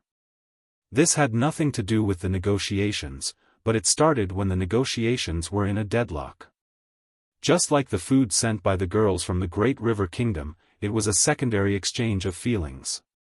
Both the barbarians, the Left King's palace and the Central Plains countries did not want the war to continue. The reason for the plundering and the subsequent conflicts was because of the desolate man's return to the south. The former was a problem of resources, the latter was a problem of attitude. The so-called negotiations were just the two sides haggling over the number of troops to be sent and the supply of food. Facing the hundreds of thousands of desolate men who had reappeared after 1,000 years, it was reasonable for both sides to join forces to resist. But who should be in charge of this and who should send more troops? The desolate men were born warriors. In the bloody battle in the north at the beginning of spring, the grassland cavalrymen suffered heavy casualties, which once again proved this almost forgotten theory. If they wanted to stop the desolate man from going south or even drive them back to the extremely cold north, they would have to pay a heavy price. Who would be willing to let their own army be at the forefront? Regarding this matter, the Divine Hall and the Tang Empire both showed a very tough attitude. The army pressed on the long frontier fortress in the north of Yan Kingdom, and the young cultivators of various sects were sent out. The grassland left king's palace had already been seriously damaged in the war with the desolate man. In the face of such a situation, even if Chanyu wanted to show his toughness, he did not have much confidence. Negotiations depended on who had the stronger spine and who had the more confidence. Once one side was not confident enough and lowered his head, the negotiations would naturally be much smoother.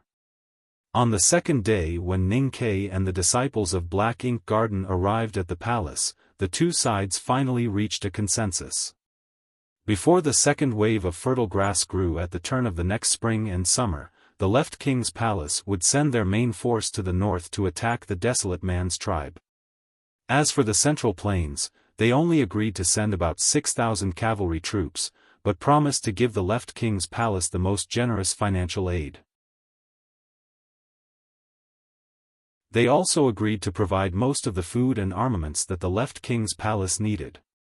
The news of the successful negotiation was carried by the winter wind and spread across the entire meadow at the fastest speed possible. The cloud-like tents were filled with either enthusiastic cheers or low curses. The royal court tribe began to prepare strong wine and delicacies. Other than that, they also decided to hold an impromptu Gumumu meeting. Gumumu was a barbarian word that meant a joyous gathering. It would only be held during the grandest festival in the grasslands. The royal court had decided to hold a Gumumu gathering at the last minute. Firstly, it was to celebrate the success of the peace talks. Secondly, it was to use this opportunity to allow the people of the royal court tribe to interact with the people of the Central Plains. As for whether this intention could be realized or not, no one knew. The sound of the zither, the horn sounded, and all kinds of colorful banners flew in the wind. People from all over gathered on the meadow. It was extremely lively, especially outside the open area where the competition of horsemanship and archery was held. It was densely packed. The people in leather or cotton-padded jackets did not stand shoulder to shoulder like brothers. They still stood together with their companions and had their own camps. However, this did not stop them from cheering when they saw the wonderful horsemanship performance in the Gumumu meeting. The sheep-catching competition ended and the winning rider received a generous reward. This also made the following archery competition even more exciting. A royal court archer successfully defeated his opponent with his superb archery skills. The arrows on the red target seemed to overlap, causing the crowd to cheer loudly. Ning Kai and the great river girls stopped in the crowd to watch. No one from the Divine Hall paid attention to the arrival of the Black Ink Garden disciples. They were also free and simply came out of the tent to watch the show. Mo Shanshan stayed in the tent as usual to write. No one tried to persuade her otherwise. Cat Girl looked at the royal court archer who was being carried on the shoulders of a fellow tribesman and snorted in disdain. She tugged at Ning Kai's sleeve and said, "Senior brother, why don't you participate in the competition? Whether it is horsemanship or archery, these people are far worse than you. Why don't you go up and win back all the rewards?" Ning Kai glanced at her and said with a smile, "Of course not."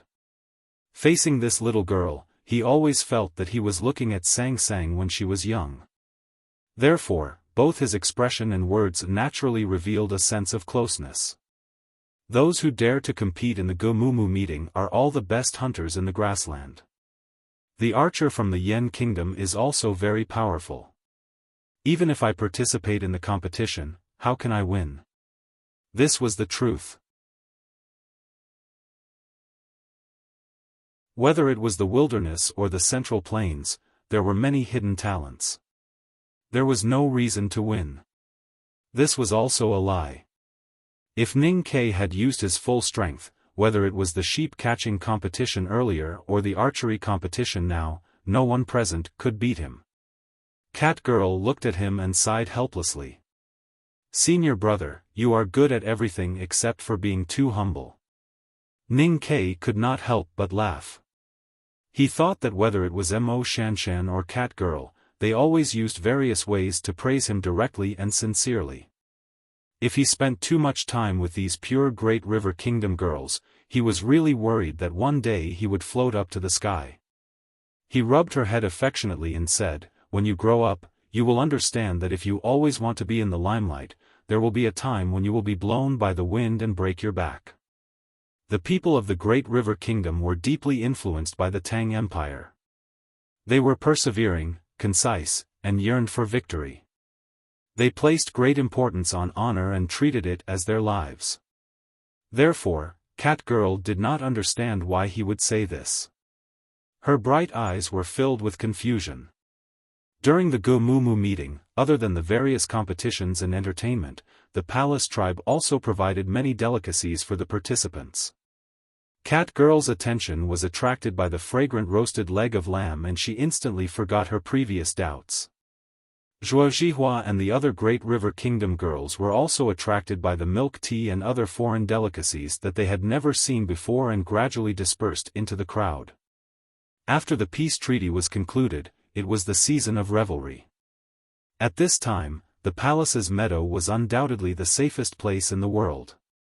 Ning Ke looked at the curious and eager Great River Kingdom girls in front of the various food stalls and smiled. He was not too worried. The meadow in the distance suddenly became even more lively. Noisy cheers and cheers rose and fell. The winter clouds in the sky seemed to be shaken away by the heat wave. Cat Girl held the large roasted leg of lamb. Her bright eyes were wide open as she looked curiously in that direction. However, she could not see what was happening because of the crowd. The horse racing must have started. Ning Ke took the roasted leg of lamb that she could barely hold in her small hands. He took out a handkerchief and handed it to her, indicating for her to wipe off the oil stain at the corner of her lips. He continued, "The people of the wilderness live as nomads and are best at riding and shooting. Horses are extremely important to them, so horse racing is the most important event of the Gomumu meeting." Cat Girl said excitedly, "Senior brother, I want to go and watch." Ning Ke held the greasy leg of lamb in one hand and Cat Girl's hand in the other as they walked towards the periphery of the crowd. He did not bring her to the edge of the racing meadow. Instead, he walked to a gentle slope outside the tent. The grass on the slope had long turned yellow and lay sparsely on the ground, waiting for the next spring. Although the wind was strong, the view was excellent. They could clearly see the horse racing on the meadow. Because the people from the Central Plains were participating in the Gomumu meeting, the palace paid special attention to it, especially to the horse racing that they were best at. The tribe had specially vacated hundreds of tents just for this, and had enclosed a large piece of land in the middle of the meadow. Horse racing was a competition of speed. It was simple, direct, and exciting. At this moment, the race had already begun. More than 10 majestic horses were galloping on the meadow. The hooves of the horses were like rain, kicking up gravel and dust everywhere. Those with good eyesight would be able to see the muscles under the shining skin of the horses trembling as they exerted their strength. The edge of the empty meadow was surrounded by fences. It was the race track. Ning Ke stood on the gentle slope and looked down. With a quick glance, he could tell that they had already run a third of the race. The dozen or so horses had gradually separated into two groups according to their strength. There were 3 horses at the front, leading the charge. Based on the attire of the riders, one could roughly tell that the first 3 horses belonged to the palace, the Divine Hall, and the Tang army. The horse that the Divine Hall riders rode on was snow-white in color. Its 4 hooves were strong and powerful. When it galloped at full speed, it left white afterimages in its wake, as if it was a snowstorm. Ning Kai was different from most soldiers. He had never been a horse lover.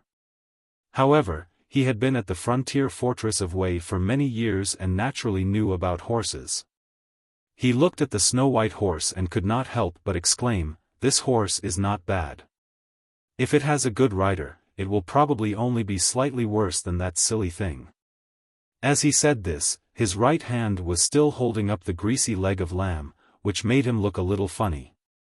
Cat Girl was holding a small knife that she had just bought from a herdsman. She was trying to cut off a perfect piece of meat from the leg of lamb. When she heard this, she said unhappily, "How is Big Black silly? Speaking of which, senior brother, you make it carry such heavy things every day, and you don't give it any good food. Even if it becomes silly, it will still be bullied by you." The Big Black that the little girl mentioned was naturally the Big Black horse. To make it convenient for the nobles to watch the racetrack was specially set up in front of the palace tent. A group of nobles stood in front of the tent and watched the intense horse race, smiling as they discussed. In a luxurious corner of the palace tent, Princess Chanyu looked at the quiet girl beside her and said with a smile, "Princess Chenjia, it seems that this horse will not embarrass you." The snow-white horse in front of the field was the mount that Princess Chanyu had given to the girl last night. Today, it was ridden by a cavalryman of Divine Hall, and its performance was indeed extraordinary. The girl smiled and replied, "Thank you, Princess, for your generous gift." The princess looked at the girl's elegant face and thought of her story. Her smile became warmer and warmer. If it was an ordinary horse, how could it be worthy of a love-struck fool like you? "Oh yes, speaking of which, what do you want to name it?" The girl looked at the snow-white horse galloping on the field and felt a little happy. Then she thought of that person's dislike of complicated descriptions. After thinking for a moment, she said softly, "Let's call it Little Snow." To be continued. If you like this work, please come to Chidian.com to vote for me. Your support is my greatest motivation.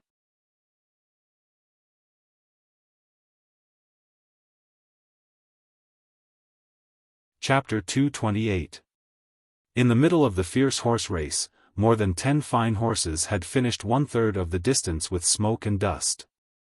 In front of the palace knight's yellow buckskin horse and a Tang soldier's jade-spotted horse, was the snow-white fine horse that firmly occupied the first place. Judging from the snow horse's gentle nodding frequency and steady pace, it should still have energy left.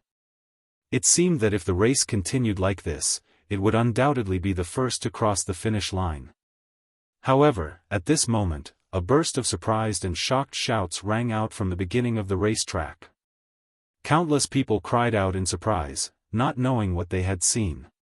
Ning Kai and Cat Girl looked in the direction of the sound and saw a pure black horse rushing onto the track.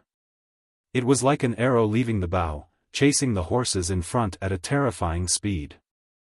The horse race had already started. No one knew where the big black horse came from. There was no one on the horse and no master to control it. No one knew why it ran onto the track. Ning Kai looked at the big black horse and opened his mouth slightly, but he did not know what to say. Cat Girl rubbed her eyes with the back of her fingers and said curiously, "I seem to have seen this horse somewhere." The big black horse seemed to have been stimulated by the horse races on the grassland. After it rushed onto the track, it ran faster and faster without the whips and kicks of the jockeys. Its 4 powerful hooves quickly kicked on the slightly hard ground, kicking up black flowers one after another. Its body gradually dragged out a black shadow. The onlookers looked at the terrifyingly fast big black horse and could not help but be dumbfounded and shocked. They did not know that there was a horse that could run so fast in the world. In the dense crowd, as the big black horse's hoofbeats passed by, there was a wave of exclamations. The people who participated in the Gomumu gathering all knew some riding skills. Although the weight of the horse was lighter without a rider on its back, without the rider's command, the horse did not know how to allocate its strength. Moreover, it lacked the stimulation of pain during the final sprint. Therefore, although people were shocked by the speed of the big black horse, they still did not think it could catch up with the horses in front, not to mention that the horses in front had already run a long distance. Based on this idea, although the people along the way were still amazed by the sudden appearance of the big black horse and its amazing speed, those who were concerned about the outcome of the horse race had already turned their attention to the front. The palace had prepared a large field for this horse race. Since the journey was far away, the distance between the horses was widening due to the difference in strength. The two horses of the palace and the Tang army were still struggling to catch up with the white horse in front, but it was obvious that it was impossible for them to catch up. Entering the wilderness to negotiate with Chanyu of the left king's palace was of great importance. For this matter, the Tang Empire specially sent General Xu Qingshu from the military ministry to take charge of this matter. At this time, the general who came from afar stood in front of the king's tent, watching the situation of the horse race in the wilderness. He listened to the conversation between the priest of the Revelation Department of the Divine Hall and Chanyu, and his expression seemed a little gloomy. The elites of the Iron Cavalry sweep across the world by relying on their battle prowess. It's not like the fastest runner is the best.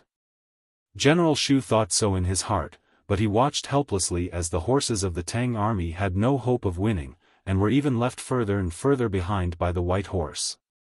Thinking that the white horse was a gift from the palace to the Divine Hall, how could he be reconciled to it? When the bigwigs in front of the king's tent were all focused on the three horses in the front, on the wilderness, exclamations and cheers came from afar like real waves, getting closer and closer. Chanyu and the priest of the Revelation Department of the Divine Hall, who were talking enthusiastically, were slightly startled. They raised their eyes to look into the distance, wondering what was happening over there. General Xu was no exception, and his brows gradually furrowed. They had already heard the exclamations and cheers before, but they did not expect that it had something to do with the horse race. The wave-like exclamations and cheers were naturally related to the big black horse. When it violently swept past people like a gust of wind, people only had time to exclaim in surprise. The wave-like exclamations and cheers spread faster and faster, which meant that it was running faster and faster, and was about to catch up with the horses in front. People's initial thoughts were not wrong. A horse without a master would not know how to allocate its strength in a long-distance race. However, the reason that overturned people's judgment was very simple, because the big black horse did not need to allocate its strength at all. Its strong body seemed to contain endless power, so why would it conserve its strength? Under the sunlight of the wilderness, the big black horse's skin was incomparably dark, emitting a charming luster. As it madly sprinted, its muscles tightened and relaxed at a high speed, as if they were trembling. The terrifying speed made the hoof shadow under its body almost invisible to the naked eye, and it easily overtook the horse in the back. One should know that the horse in front had already run a third of the way before the big black horse sneaked onto the track from the starting hurdle.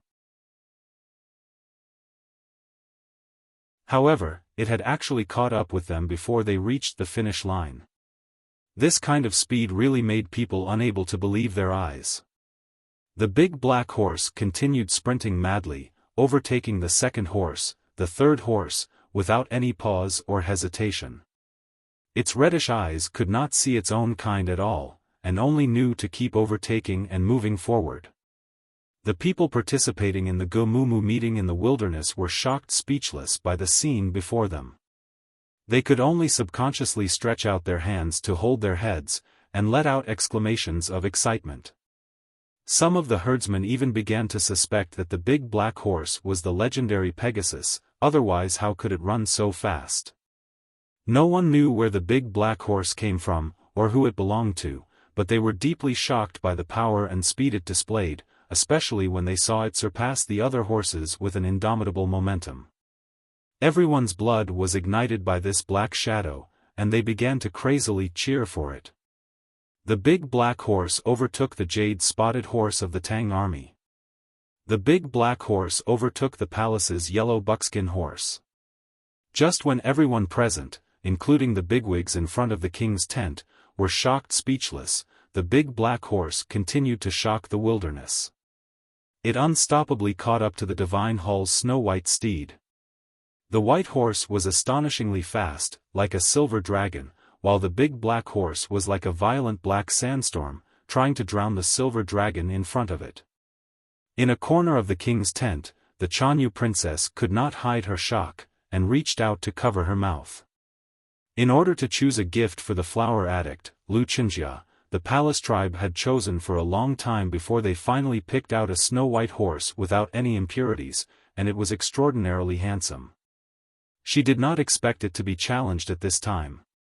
Lu Qinjia, the princess of Yueluan Kingdom, who had been sitting quietly and looking at the pot of snow lotus beside her, was attracted by the commotion outside and the expression of the princess. She turned her head to look at the wilderness, and her slender eyebrows slightly raised. The knight of the divine hall on the back of the white horse heard the hoofbeats behind him getting clearer and clearer. Based on his years of experience, he knew that his opponent was catching up. He looked back and was shocked by the huge black horse's head. This was because the eyes of this strange big black horse were too strange. The bright eyes were filled with madness and violent emotions, and there were a few streaks of blood. It looked as if it wanted to bite him to death. In fact, the big black horse really opened its mouth, showing its white teeth, and bit the air as if it was crazy. After all, the speed was too fast, and the big black horse could not bite the white horse's swaying tail in the air. It stared at the white horse's buttocks with hatred, and the speed of its 4 hooves on the ground increased, and instantly surpassed the white horse's buttocks. The onlookers in the wilderness let out a deafening cheer. The knight of the divine hall on the white horse was shocked. His body bent forward, and his right hand that was holding the horsewhip tightened. He knew that the white horse under him was a gift from the palace to the noblewoman. It was already a great honor for him to be riding on her behalf. If he lost today, it would be a terrible ending. Since the beginning of the race, the knight of the divine hall had only waved the horsewhip twice in the air, and not once on the white horse. That was because he did not have the guts to leave a bloody mark on the noblewoman's horse. However, the situation was so tense, and the big black horse that appeared out of nowhere seemed to have the ability to surpass him. He made up his mind and was ready to whip the horse's buttocks. At this moment, no one expected that after the big white horse noticed the big black horse, it seemed to be greatly stimulated. It did not even need the knight to whip it, and suddenly began to speed up. It was only then that the people in the wilderness realized that the snow-white horse had not exerted its full speed. That was why it looked so graceful and stable before. Now, it was stimulated by the big black horse, and finally began to display all its abilities.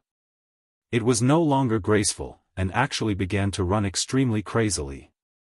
A white snowstorm had officially begun. And the black shadow followed closely behind, not willing to fall behind at all. The cheers and shouts of surprise in the wilderness reached their climax at this moment. The winter clouds drifting in the sky dispersed one by one. Between the heaven and earth, there was a clear light. Visibility was very clear. The big white horse and the big black horse were almost neck and neck, but the white horse was half a body length ahead. At this time, both of them were sprinting with all their might, madly kicking their hooves and swinging their heads. They did not care about running elegantly, and they were running crazily. The relative speed between the two seemed to be extremely slow, or even about to stop. The finish line was not far ahead. The spectators in the wilderness gradually had a feeling that the big black horse could never surpass it. Many of them felt extremely regretful and sighed in their hearts. The big black horse did not have time to sigh. Since it was born, it had stayed in the military camp on the north side of the Tang Empire and in the horse farm outside Chang'an. It had bullied countless of its own kind and countless humans, but it had only been bullied by one human. It was the first time for it to run desperately like today, and it was the first time for it to breathe so heavily.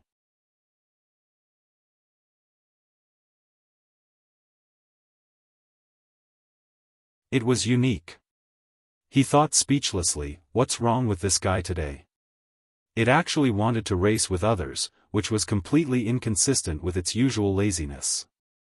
Halfway through, Cat Girl had confirmed that the big black horse was the horse of her senior brother beside her. At this time, seeing that the big black horse had won the ultimate incredible victory, she excitedly jumped on the gentle slope and clapped her hands. She grabbed Ning Kei's sleeves and kept shaking, and said excitedly, "Senior brother, look, look, big black one." Ning Kei sighed and said, "This guy really likes to be in the limelight. Why is he not like me at all?" Cat Girl's excitement was disturbed by his sigh, and she pouted and said, "I just don't understand.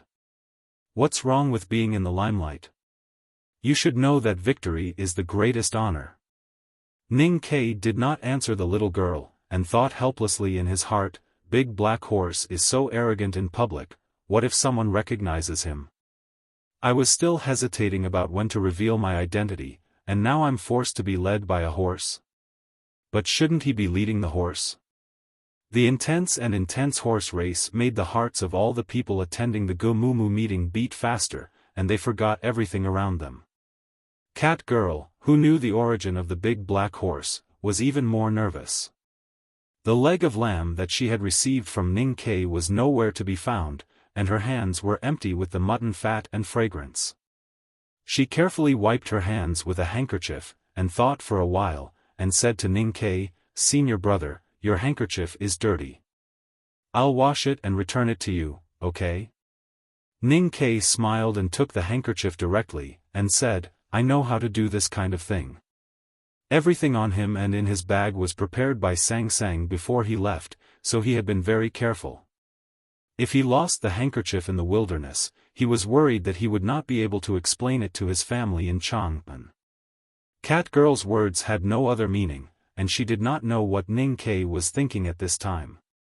Looking at the big black horse in the wilderness, she happily waved and said with a smile, "Senior brother, don't be fooled by the fact that you don't feed big black horse and enslave it every day, but it will shine when it needs to shine.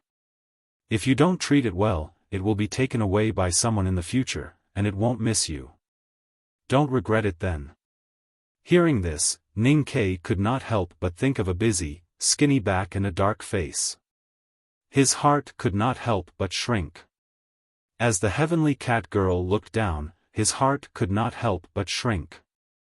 In shock, he held the heavenly Cat Girl in his arms as fast as he could and covered her eyes with his hands. In the wilderness, the horses that had rushed past the finish line were all panting heavily, kicking their front hooves from time to time to recover their strength according to their familiar method. The riders on the horses were also helped to rest. The big black horse's strength recovered extremely quickly, and it only took a short time for it to be as energetic as before. More than a dozen people from the palace surrounded it, looking at it curiously and asking around who its master was. The big black horse seemed to enjoy the feeling of being the center of attention. It gently shook its head and looked extremely proud. From time to time, it stuck out its long red tongue and licked its thick lips. Not far away, the snow-white horse was panting violently, being led by a knight of the divine hall to walk slowly to the side. Seeing the big black horse rolling its tongue and licking its lips, there was hatred in its eyes. The big black horse happened to see this scene, and was greatly stimulated by Ning Kei's death threat. It crazily pushed away the people around it and rushed toward the white horse. The white horse was also a talented horse, but it had never seen such a thick-skinned and abnormally strong horse like the big black horse. It wanted to kick back to defend itself, but it was too weak to resist. The big black horse bit the back of the white horse's neck. It did not bleed, but it did not hold back its teeth. The white horse let out a sad cry. The big black horse bit the white horse's mane and put its front hooves on it. Its strong body pressed on the white horse unreasonably. Looking at it, anyone could guess what it would do next. There was a burst of laughter from all around. The princess looked extremely embarrassed. She stood up and scolded her subordinates to quickly separate the two horses. Lu Qinjia looked there quietly, her expression still as pure as an orchid that had just bloomed. However, her hands in her sleeves gradually clenched. Suddenly, there was a sharp whistle from afar. The big black horse seemed to have heard the soul-sucking bell. It shivered all over and got off the horse. It knocked away the people around it who wanted to restrain it, and like a black flash, it rushed out of the camp and began to run crazily again. As it ran, it thought proudly, "I only ate a meal from your trough last night.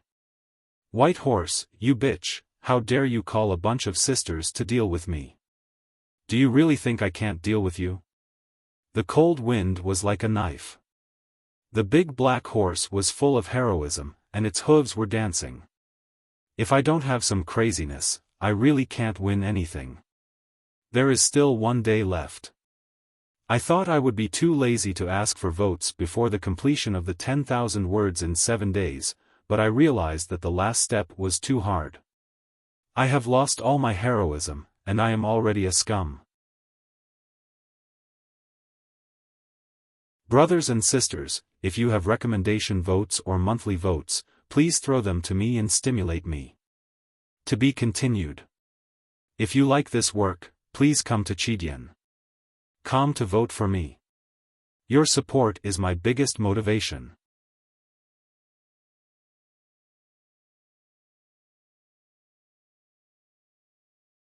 Chapter 229. Ignoring the bustle in the wilderness, Ning Ke returned to the camp with Cat Girl. He lifted the curtain and walked into the tent. He glanced at the luggage piled in the corner and looked at Mo Shanshan, who was concentrating on writing calligraphy. He asked, "Wasn't my black horse tied outside the tent? Why did it slip out?" Mo Shanshan put down the brush in her hand and looked back at him. She explained expressionlessly, "You tied it up after it came back in the morning. After you left, I was the only one left in the tent. It kept barking and kicking its hooves. It looked like it wanted to go out to play, so I untied the rope and let it play on its own." Ning Ke looked at her and didn't know what to say.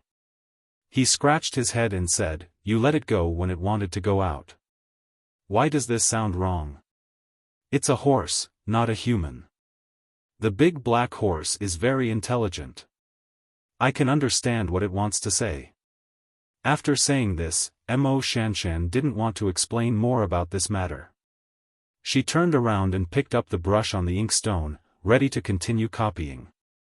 Cat Girl ran to her excitedly and said, "Senior sister, you are right. The big black horse is more than intelligent. It's so powerful. Do you know that many people are chasing after it?" Mo Shanshan slightly raised her black eyebrows and asked, "What happened?" Cat Girl carefully told the process of the big black horse's appearance and winning the horse race. Then she said, "As for what happened in the end, senior brother covered my eyes, so I didn't see it." Mo Shanshan looked at Ning Quebec. Ning Ke wondered how he should describe that scene. He raised his hand to cover his mouth and coughed twice. He pretended not to see Mo Shanshan's gaze and walked out of the tent. Standing on the slightly hard winter wilderness and looking at the fluttering flag of the Tang army and the heavily guarded camp not far from the west, he began to think about other problems. Where should he start to find the head of the horse gang? As the representative of the Tang Empire in this negotiation, General Xu Cheng brought his trusted subordinates and traveled thousands of miles from Chang'an to this place. The safety of the 300 elite cavalrymen of the Northeast Border Military was in charge of the security. Banners fluttered in the wind and the occasional neighing of horses could be heard. The tents were arranged in an orderly manner and the Tang camp was densely packed. In the tent in the center of the Tang camp, General Xu Cheng took off his helmet and carelessly stroked his gray hair. He sat behind the table and signaled his subordinates to prepare some food. He drank a lot in the king's tent, but he could not eat his fill. General Xu held his fork and food as he ate, remaining silent. The subordinate next to him noticed that the general was deep in thought. He thought that the general was in a bad mood after hearing some gossip about today's horse race. After thinking for a while, he comforted, "General, our cavalry is good at fighting. We are really not good at this kind of pure racing. If we lost, we lost. If that old aunt wants to gossip, no one can stop her. That old woman doesn't know shit." General Xu said mockingly. As a general of the Tang Empire, he had to be careful with his words when he respected Quni Madi as the sister of the Yueluan kingdom's king. But in this private military tent, he was not in the mood to give that aunt any face. Seeing that the general was really not upset about this matter, the subordinate thought of another matter. He glanced at the patrolling soldiers outside the tent and asked in a low voice, "General, are you worried about Tuyang City?" In the summer, the imperial court confirmed that the matter of assisting the Northern Yen expedition would be presided over by the Tang Empire's Eastern Army General Xiaofan. But no one would have thought that when the Central Plains began to negotiate with the grassland barbarians, His Majesty had already ordered the military ministry to intervene in this matter. Although General Xu Cheng came to the palace on imperial orders, it inevitably angered the border military. When he passed by Tuyang City, General Xiaofan used the excuse of patrolling the border and did not even want to see him. "If I were General Xiaofan, I would not be happy either." General Xu Cheng smiled slightly and put down the chopsticks in his hand. He took the towel and wiped his face casually. He said, "Don't guess blindly. I am indeed thinking about something, but it has nothing to do with the two things you guessed." The subordinate frowned slightly and thought that the two sides had reached an agreement. The next thing to do was to discuss the northern expedition next year with the Central Plains Coalition Army and the specific matters of assisting the Lieutenant Palace. Everything would be done naturally. If the general was not upset about losing the horse race and not worried about the anger of Tuyang City, then what was he thinking about? "I am thinking about the big black horse," General Xu Cheng said with a smile. The subordinate suddenly understood and thought that he finally understood the general's thoughts. After a moment of thought, he said, "Chanyu seems to be very interested in that fine horse. But since the general likes it, I will think of some ways to inform the steward of the king's tent later. I believe that Chanyu will not be stingy with the horse to show his closeness to the Tang Empire." General Xu Cheng looked at the subordinate and sighed helplessly. He scolded, "I don't know what is going on in your head. I don't want the big black horse. If Chanyu wants the horse, he will only get into trouble in the end." Looking at the confused expression on the subordinate's face, the general shook his head and looked at the blue sky outside the tent. He frowned slightly and said, "When I saw the big black horse today, I felt that it was a little familiar. I always felt that I had seen it somewhere before." General Xu Cheng threw the towel on the table and said with a reminiscing expression, "At that moment, I just remembered that I had seen the big black horse in the driving examination last spring when I represented the military ministry to inspect the academy entrance examination of the academy." The subordinate was stunned. He thought of the black lightning running in the wilderness and the violent black storm. He thought that the incredible horse actually came from the Tang Empire. You also saw how hot-tempered the big black horse was. During the academy entrance examination last spring, all the candidates who were chosen to ride the big black horse fell off, including the daughter of General Yunhui. I was patrolling above the meadow at that time and thought that no one could tame the horse. Then I saw a lad walk into the stud field. General Xu Cheng squinted slightly and recalled the scene at that time. He said slowly, "The big black horse suddenly became very obedient in front of the lad. I thought it was a little strange at that time, but when the lad's name shook Chang and city, I realized that the warhorse was actually very intelligent. It actually knew the lad's power before anyone else. The subordinate asked curiously, "Who is that lad?" The general withdrew his gaze and looked at him. He said, "Ning Quebec, Ning K." The subordinate murmured. Suddenly he looked shocked and said in surprise, "Are you talking about Sir Ning, who shocked Chang and with a piece of paper?" "I don't like to play with words." General Shu sighed and said, "I only know that Ning K entered the academy last year and entered the second floor this year. He has become a core disciple of the headmaster of the academy. I also know that when Ning K left Chang and city, the stud field in the suburb specially sent this big black horse to him." The subordinate asked, then, "Why did this big black horse appear in the palace?" As soon as the words left his mouth, he knew that he had asked a very stupid question. Such an unparalleled horse would naturally not be too far away from its master. If the horse was in the palace, it would naturally be in the palace. Ordinary people don't know that Ning K is ranked 13th on the second floor of the academy. But of course the military ministry knows that he used the name of Mr. 13 and stayed at the frontier fortress of north of Yen Kingdom. But even I did not expect him to personally come to the palace. General Shu frowned slightly and said to himself in a low voice, "Even the academy attaches so much importance to this peace conference. Are the desolate men in the north really so troublesome? Or is there another secret about this matter?" The subordinate thought for a moment and asked puzzledly, "General, since Ning K has come to the palace, why did he not show himself or come to the camp to meet you?" General Shu was silent for a moment and said with a smile, "What kind of person is the core disciple of the headmaster of the academy? He must have his reasons for not showing himself. I probably don't have that much influence.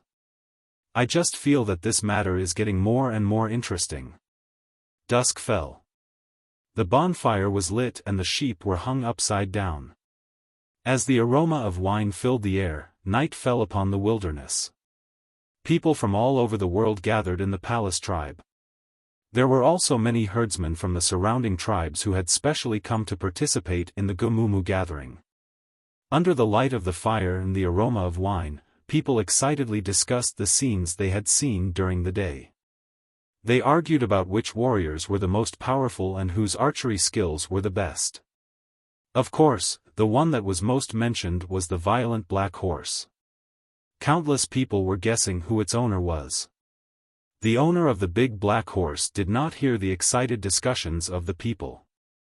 He did not enjoy the wine and meat. Instead, he stole the clothes of a herdsman from the grassland.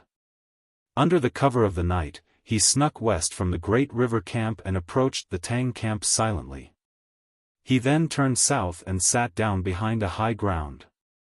After some time, a figure approached from the direction of the Tang camp.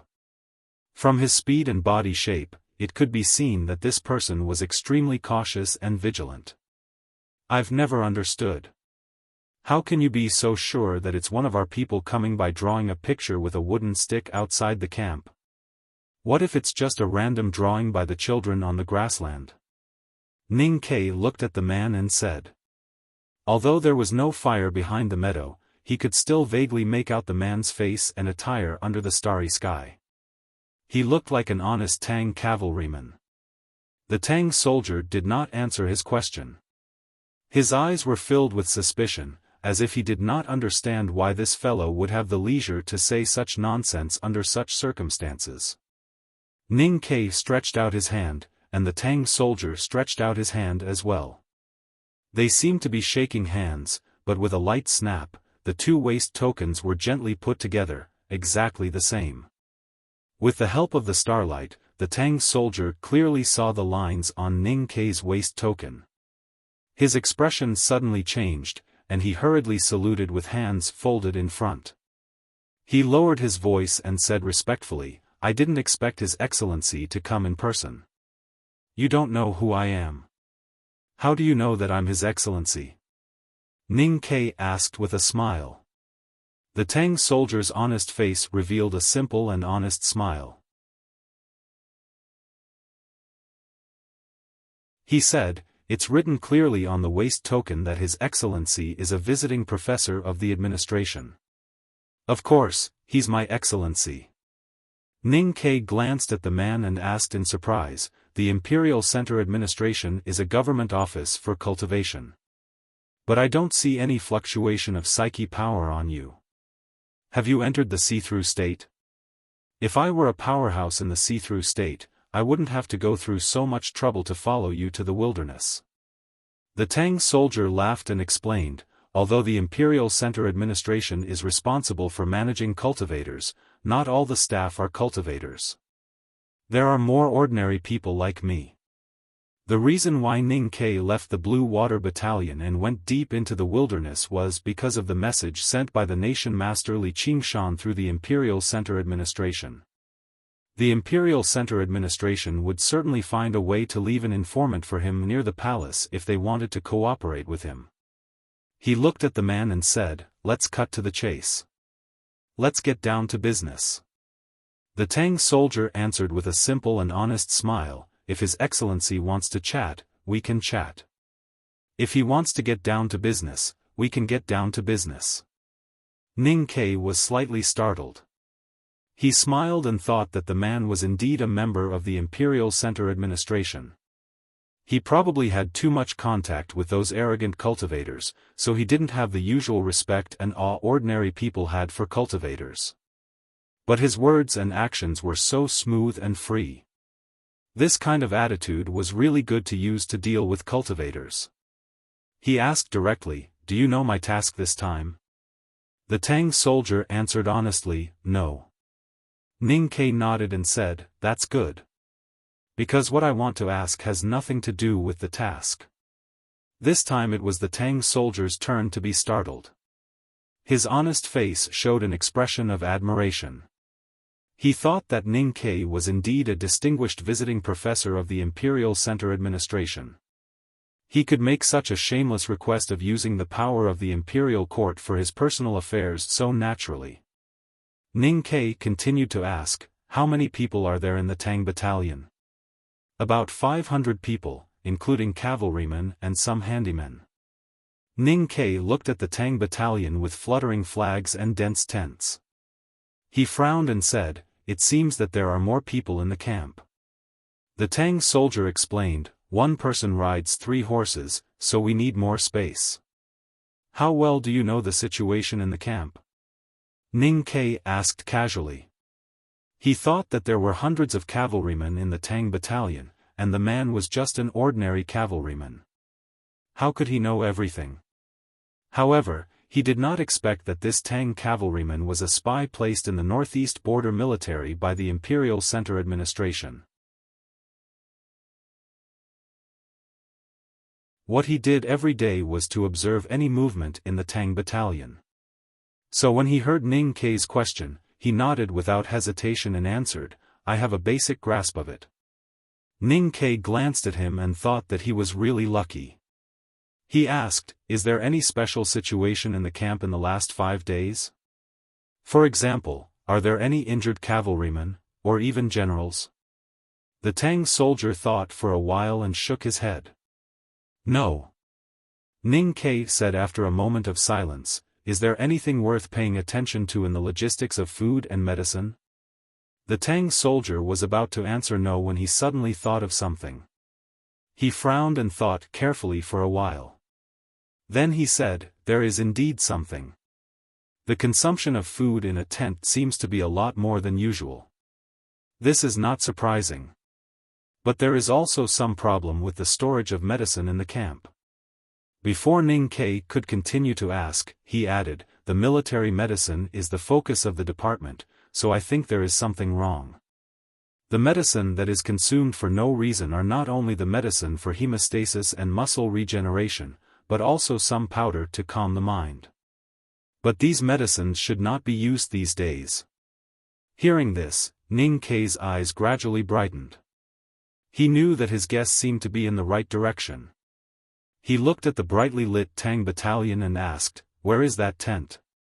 Can you find out who is in it? This time, the 300 cavalrymen who escorted General Shu into the wilderness are all from Tiang City. That tent belongs to a deputy general of the Northern Army in the east. It is heavily guarded, and ordinary cavalrymen like me can't even get close. Ning Kai frowned slightly. His eyes slowly swept across the continuous tents, as if he wanted to see the military tent. He said, "Since it is so heavily guarded, is there any way to sneak in and take a look?" The Tang soldier did not even think about it. He shook his head and said, "Unless you break in." Then he looked at Ning Kai and added very seriously, "Sir, although you are a respected foreign official and have a strong state, I am afraid there will be some problems if you break in. Even if you can break in, many people in the camp will die. How will you explain it to the imperial court afterwards?" Since there was no way to sneak in, the only way was to break in. However, although he was now a student of the academy, he still regarded himself as a member of the imperial army. He would never take the initiative to fight against his fellow soldiers, so he had to think of another way. Taking advantage of the quiet night and the sparse stars, the guy who was placed in the Northern Army by the Imperial Center Administration sneaked back to the Tang Battalion. Only Ning Kai was left behind on the meadow. The sparse yellow grass on the cold ground looked like the beard of a malnourished old man. Ning Kai lay on the sparse grass and looked at the stars in the night sky above his head. No one knew what he was thinking. A shadow suddenly covered the starry sky above his head, as if the dark night had come. Ning Kai looked at the black horse's face close to him. He looked at its thick lips that seemed to be trying to please him. He could not help but scold it with a smile, "The whole palace wants to catch you, and you still dare to come back to see me." The big black horse gently arched his shoulder. It looked extremely docile and even a little quiet, as if it was telling him that as long as he was not angry, it did not matter what others said to it. Ning Kai stood up and patted off the sand and grass on his back. He gently punched the big black horse's neck and shook his head. He lectured, "People are afraid of being famous, while pigs are afraid of being fat. People are afraid of trouble when they are famous, and pigs are easy to be killed for meat when they are fat. Why do you have to be in the limelight? Aren't you afraid that you will be snatched away when you are too famous?" The big black horse shook its head and opened its mouth. Its white teeth looked a little creepy under the starlight, as if it was sneering. It was indescribably cold, arrogant, and stupid. Ning Kai stared at its eyes and sneered, "Do you mean that even if you are snatched away, you will be treated like a treasure and will not be ordered around like an invincible horse like me?" The big black horse gently kicked its hooves and silently dug the floating soil on the wilderness. It cautiously used silence to represent its admission. Ning Kai sneered and pointed at the middle of its two strong hind legs. He said, "I don't know why the Southern Army didn't castrate you, nor did they castrate you in the field. I also don't know how you escaped the fate of being a eunuch. But you should know very well that I have no intention of castrating you. But my kindness does not mean that everyone else is. With your bad temper, do you really think that you can keep your precious eggs if you fall into the hands of Chan Yu or the princess?" A cold winter wind blew over the meadow. Fear suddenly appeared in the big black horse's black eyes. It was unknown whether it was because of the cold or something else, but it quickly clamped its hind legs together. However, because of its huge and powerful buttocks, it could not completely clamp them together. Ning Kai used the dark night to complete another spy contact in his life. He sorted out the situation of the Tang army and took the time to educate the big black horse. He did so many things. There were countless bonfires on the meadow. In the tents of the palace, it was as if it was daytime, but the people only did one thing, and that was to drink. The wilderness was like heaven in spring, but it was as miserable and unbearable as the underworld in midwinter. The cold wind howled and snowflakes fell at any time. It was extremely cold, so the people who lived here liked to drink to warm themselves up, especially hard liquor. The people of the Central Plains and the grassland barbarians beside the bonfire had been constantly fighting over trade and war for 1,000 years. The invasion of the borders not long ago and the counterattack by the Central Plains allied forces after that had caused many casualties on both sides. How could the hatred formed by blood naturally disappear just because the higher-ups had reached an agreement? With complicated emotions, the people of the Palace tribe began to compete in drinking with the people of the Central Plains. The alcohol entered their stomachs and did not dispel their hatred. Instead, it magnified their emotions. As a result, the drinking competition became a competition, and the competition became a brawl. The soldiers of the palace and the divine hall, who were in charge of maintaining order, had to rush to another place after quelling a fight. The scene was extremely chaotic. There were a few tents set up at the edge of the meadow. They were very close to the Tang army, but not within the range of the Tang army. They were not affected by the chaos around the bonfires and were still exceptionally quiet, just like the people who lived there. The girls from the Great River Kingdom saw many new and interesting things at the Gumumu gathering. They were quiet and composed, so they returned to the campsite in the evening. Mo Shanshan sat quietly in her tent for an entire day. White paper was spread out on the table, and she hung her wrist over it, copying something.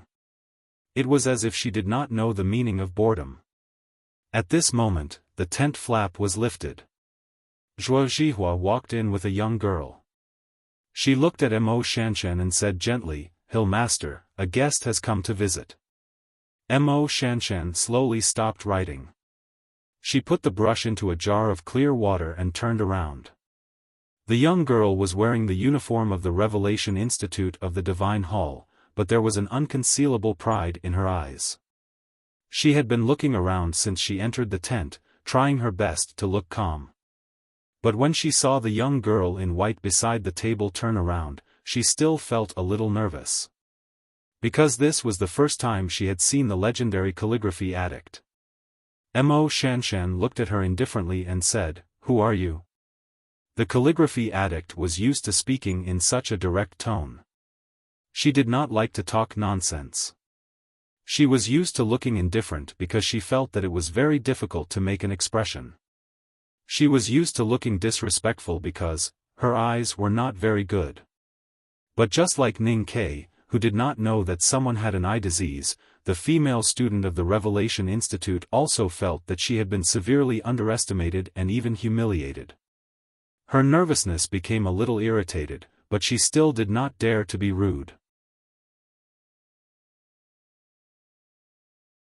Again, this was the first time she had seen the legendary calligraphy addict.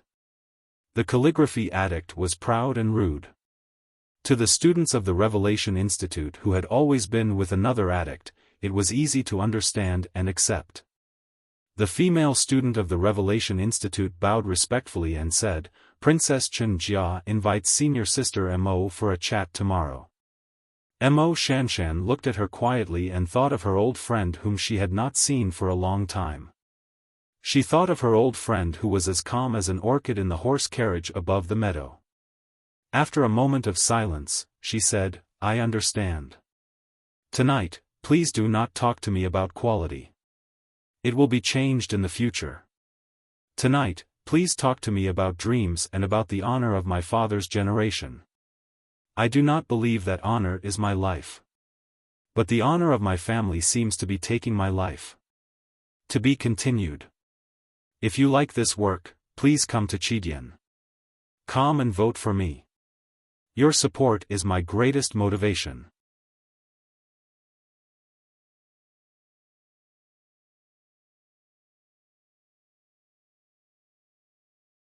Chapter 230. Everything in the world, be it human or emotional life, was most afraid of comparison. The girls from the Great River Kingdom chose a flat ground outside of the Tang camp to camp. Although it was a little cold and cheerless, they felt that it was quiet and not too dissatisfied. However, when they walked into the gorgeous tent where the students of the Revelation Institute were, no matter how tranquil they were, they could not help but feel a little sad when they saw the array equipment and exquisite food. They were all young people who came under the edict of the West Hill Divine Palace. Why did the disciples of the Black Ink Garden not have a good camp in the military camp of the north of Yen Kingdom? They took on a difficult task and risked their lives to come to the palace, but they still did not have a good camp. But these students of the Revelation Institute had such good treatment when they came to the palace, humming and drinking tea. Especially when they recalled the bloody battle with the horse gang under the meadow, they thought that when they and the others were struggling in the camp and could die at any time, the students of the Revelation Institute were coldly watching from their mounts above the meadow. The girls of the Great River Kingdom found it more and more difficult to accept and were unusually depressed. The students of the Revelation Institute sitting opposite them were not sad, nor were they in low spirits. There was no shame on their faces for the robbery by the horse gang. They slowly drank the tea from the precious porcelain bowls in the wilderness and did their duty as hosts to talk gently with the girls of the Great River Kingdom. There was a faint sense of superiority in their words. The Revelation Institute was the research academy of Hautian Taoism. It was personally taught by the West Hill Divine Palace's divine priest. For thousands of years, it had cultivated many famous bigwigs. In recent years, the Tao addict, Yi Hongyu, and Prince Long Qing, who were the priests of the judicial department of the Divine Hall, were well-known powerhouses. In the hearts of these young disciples, other than the academy in the south of Chang'an, there was no other place in the world that could be compared to the Revelation Institute. The girls of the Great River Kingdom suppressed their discomfort and hatred. The students of the Revelation Institute only cared about showing their demeanor and pride. Naturally, it was impossible for them to agree with each other. But there was no conflict because of this. They just gradually stopped talking and only talked to their own sect, as if they could not see each other. In any case, they were not the main characters today. The real main characters had already entered the depths of the tent. The conversation between the two girls behind the magnificent screen was the most important matter of the day. Ning Kei, who was wearing the disciple uniform of Black Ink Garden, was sitting on a chair below. He leaned sideways and whispered something to Cat Girl. From time to time, Cat Girl's innocent and lovely face showed a strange and excited expression. Her little hand gently stroked a square box beside her, looking extremely cautious. Could this be a gift from the calligraphy addict, Mo Shanshan, to the flower addict, Lu Chenjia? There were countless beauties in the world, but only 3 were famous. According to the gossip of the world, the flower addict Lu Chenjia, the princess of the Yueluan Kingdom, the calligraphy addict Mo Shanshan, the last female disciple of the master of calligrapher of the Great River Kingdom, and the Tao addict Yi Hongyu of the judicial department of West Hill were known as the 3 addicts of the world. The beauty in everyone's eyes was different. Naturally, there was no such thing as the most beautiful person in the world. The reason why there were the 3 fanatics in the world was because these 3 girls were obsessed with a certain realm. Their cultivation realms were profound, and they had powerful backgrounds. Behind the magnificent screen in the depths of the tent, Mo Shanshan looked expressionlessly at the beautiful girl in a light yellow slanted shirt. She said, "You were on the meadow that day." Lu Chenjia was diligently trimming the branches and leaves of an exotic 7-petal flower. When she heard this, she raised her head and smiled. She said, "This is the flower that the princess treasures. It's a pity that she didn't raise it properly. The roots have no spirit, and the flower naturally has no soul when it blooms. It's so pale that it hurts." The princess of the Yueluan Kingdom had loved flowers since she was young. Before she met the perfect man in the palace, flowers were everything to her. They were even more important than her own life. Because of her love affair with Prince Long Qing and her love for flowers, everyone in the world knew of her reputation. However, when people talked about her, they could not help but talk about her appearance first. The flower addict, Lu Chenjia, was very beautiful. Her eyelashes and brows were all beautiful. She looked beautiful from every angle. She was like a meticulously cultivated flower, its petals trembling in the spring breeze. Sometimes it was budding, sometimes it was blooming, and sometimes it was shy. She was beautiful. The calligraphy addict, Mo Shanshan, was completely different from her. Her eyebrows were thin and thick, as if they were drawn by an ink brush. Although her gaze was unfocused, it was truly clear without any distractions. Her lips were pressed into a line, and her slightly round cheeks did not seem to have the characteristics of a traditional beauty. However, when these seemingly ordinary details were put together, no matter how dull her expression was, she still looked very beautiful. This was what Ning Ke thought when he first saw her. No other adjectives could describe the appearance of this girl from the Great River Kingdom. They might even seem redundant. He could only praise her as beautiful. This kind of beauty was not as moving and clear as Lu Qingjia's beauty. However, because it did not have any lethality, it would not be a burden to anyone's eyes. Instead, it would make the viewer feel relaxed. This kind of beauty could be looked at properly. There was no emotion on Mo Shanshan's beautiful face.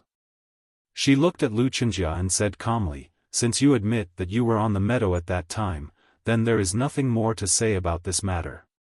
Lu Qingjia looked at her quietly and smiled. "Sister Mo, do you want to ask me something? You admit it so calmly. Why ask again? But since you insist, I will ask." Mo Shanshan's expression was very calm. One could not tell if she was angry or happy. She said as if she was talking about someone else, "Since you were in the horse carriage on the meadow at that time, you naturally knew that the camp below was being surrounded by the horse gang. You should also know that there were disciples of the Black Ink Garden in the camp. Why did you not let the cavalrymen of Divine Hall come to help?" Lu Qingjia pursed her lips slightly and said, "After entering the wilderness, I was just an ordinary student of the Revelation Institute. How could I order the cavalrymen of Divine Hall?" Mo Shanshan looked at her indifferently, as if she was looking at the pot of flowers in front of her. She said, "If you were just an ordinary student of the Revelation Institute, you should be waiting outside at this time. How could you be qualified to sit and talk to me?" Lu Qingjia frowned slightly. She felt that the girl in white in front of her was very different from the calligraphy addict in her memories. Mo Shanshan did not care about what she was thinking and continued coldly, "The cavalrymen of Divine Hall are under the jurisdiction of the Judicial Department. You are Long Qing's fiancé. Why would they dare to disobey your orders?" She looked at Lu Qingjia and said indifferently, "If you do not want to talk about what happened on the meadow that day, then I will not. Since you want to talk about it, then don't spout nonsense. You are the flower addict, not an idiot." Lu Qingjia still did not speak. She slowly put down the small scissors in her hand and focused on Mo Shanshan opposite her. A trace of a smile appeared in her eyes. She thought to herself, what had caused the calligraphy addict to change so much? Mo Shanshan's accusations were not very sharp. Anyone could understand what had happened on the meadow that day. No matter how silent or what the flower addict, Lu Qingjia, had to bear the responsibility. Lu Qingjia did not care about these accusations. She was more concerned about Mo Shanshan's current behavior.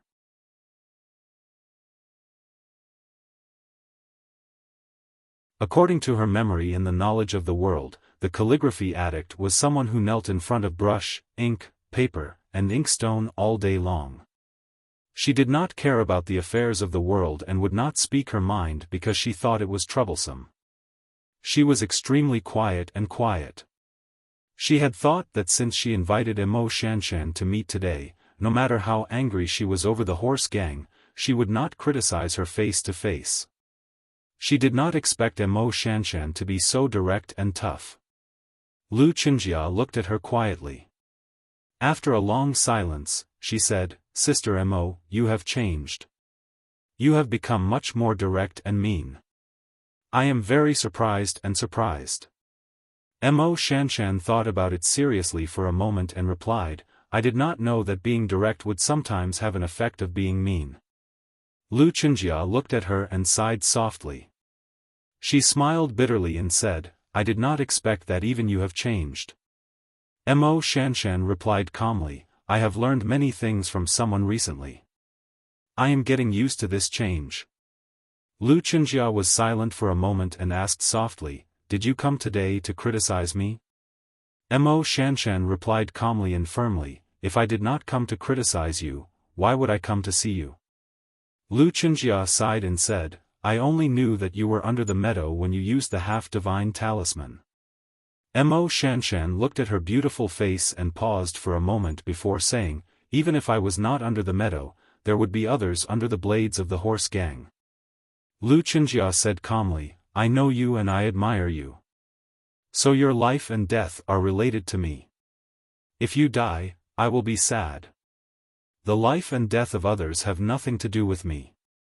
Naturally, I will not care. Mo Shanshan said, I have a junior brother who died in the last attack of the horse gang. Lu Chenjia's tone was still calm. I do not know your junior brother. So his life and death have nothing to do with me. Mo Shanshan looked at the precious flower tree beside her quietly and said, Most people in the world have nothing to do with you and me. But this world has something to do with you and me. Because sorrow and joy are always interlinked. The sorrow and joy of humans are never interlinked. Lu Chenjia raised her beautiful face and said, Why do people like you and me have to share the sorrow and joy of the people in the dirty world? Other than flowers and a few people, there is nothing clean in the world. But you and I are clean. If you and I care about the dirty world, we will be dragged into the dust one day. What does the sorrow and joy of the world have to do with me? Mo Shanshan's eyes drooped slightly. She looked at the mud stains on the bottom of her white dress. After a moment of silence, she raised her head and looked at her quietly. She said, Ever since I was young, I could not win against you in an argument.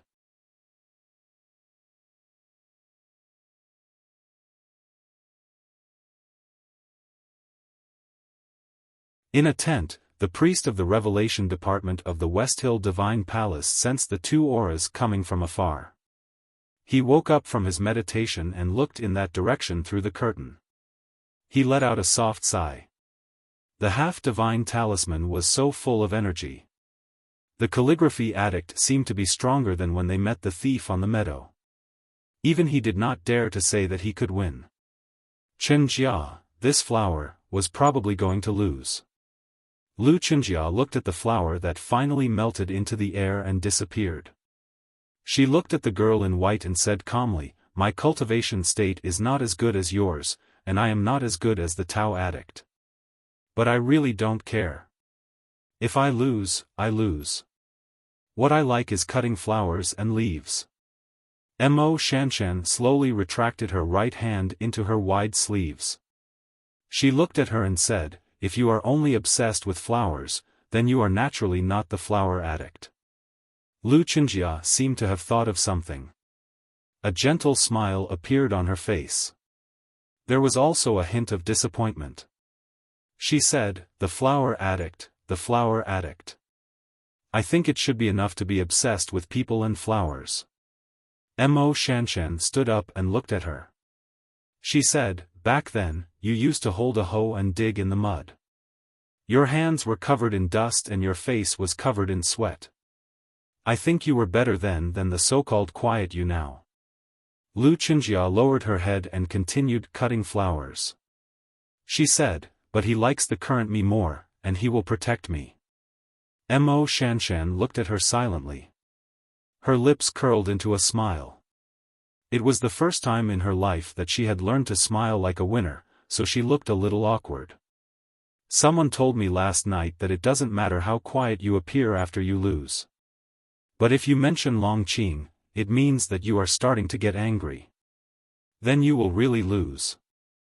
Lu Chenjia smiled and did not reply. The small scissors in her hands had cut off a green leaf. This chapter is better written than the previous one. To be continued. If you like this work, please come to Chidian.com to vote for me. Your support is my greatest motivation.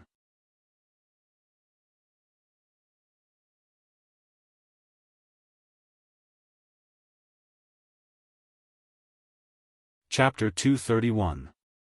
The green leaves drifted down from the branches and slowly landed on the expensive wool carpet without making any sound. Lu Qinjia looked at the beautiful patterns on the wool carpet quietly. She looked at the lonely green leaf in the middle of the pattern. No one knew what she was thinking. After a long silence, she said softly, "My feelings for him are as natural as the orchids in the valley. Why did I mention it? Do I want to prove something?" Mo Shanchen answered directly. He said that this is a public display of affection and a sign of lack of confidence. I don't know what it means to show off. I don't know why he said that, and I don't know what you want to prove either. But I know that orchids growing in the valley is natural. When you moved the flower in front of me and carefully cut it, it was no longer natural. She did not say anything else. She did not bid farewell and turned to walk out of the screen. Lu Qinjia stood up. Her eyes that were as clear as autumn water showed a faint dimness. She looked at her back and said, "The hot tea you wanted has not been served. Why are you in such a hurry to leave?" "That is the intoxicating grass that I specially brought from Peach Mountain. I remember that you liked it the most back then." Mo Shanshan stopped in her tracks. She did not turn back and replied calmly, "Compared to a cup of tea, I actually hope to see you in the camp under the meadow. Then you could treat me to a cup of plain water." Lu Qinjia's hand that was holding the small scissors turned pale. She said softly, "At the beginning, I did not know that you were in the camp. I also did not think that the horse gang could threaten you. If you were really in danger, do you think that I would still sit quietly in the carriage and ignore you?" Mo Shanshan reached out and held the side of the screen. She said, "I have said that this is not about you and me. It is about the world. You can ignore the external feelings of joy and sorrow, but I cannot and do not want to be that kind of person." The screen slid open, and the girl in white with an indifferent expression slowly walked out. The disciples of Black Ink Garden who were drinking tea outside and had nothing to do all stood up to welcome her. The students of Revelation Institute on the opposite side also stood up. Mo Shanshan looked at Zhuo Zhihua and nodded gently. Her peers then knew that the Hill Master was not polite to the flower addict during the conversation inside the room. Suddenly, their chests were filled with joy. Ignoring the enthusiasm of the Revelation Institute students to ask them to stay, and not even bothering to say a word, the disciples of Black Ink Garden proudly walked out of the magnificent tent with their heads held high. Outside the tent, the blue sky was high and far. There was not a single cloud. The girl in white squinted her eyes and looked at the sky.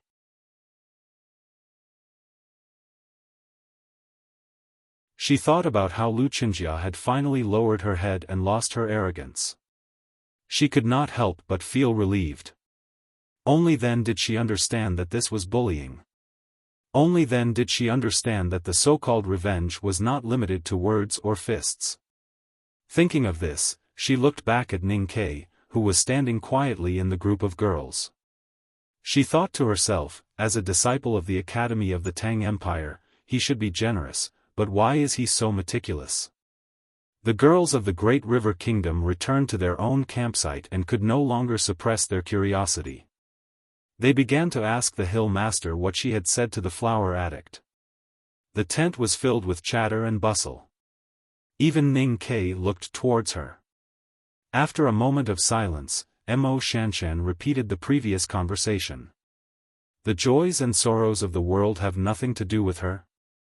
Does senior brother's death under the meadow have nothing to do with her?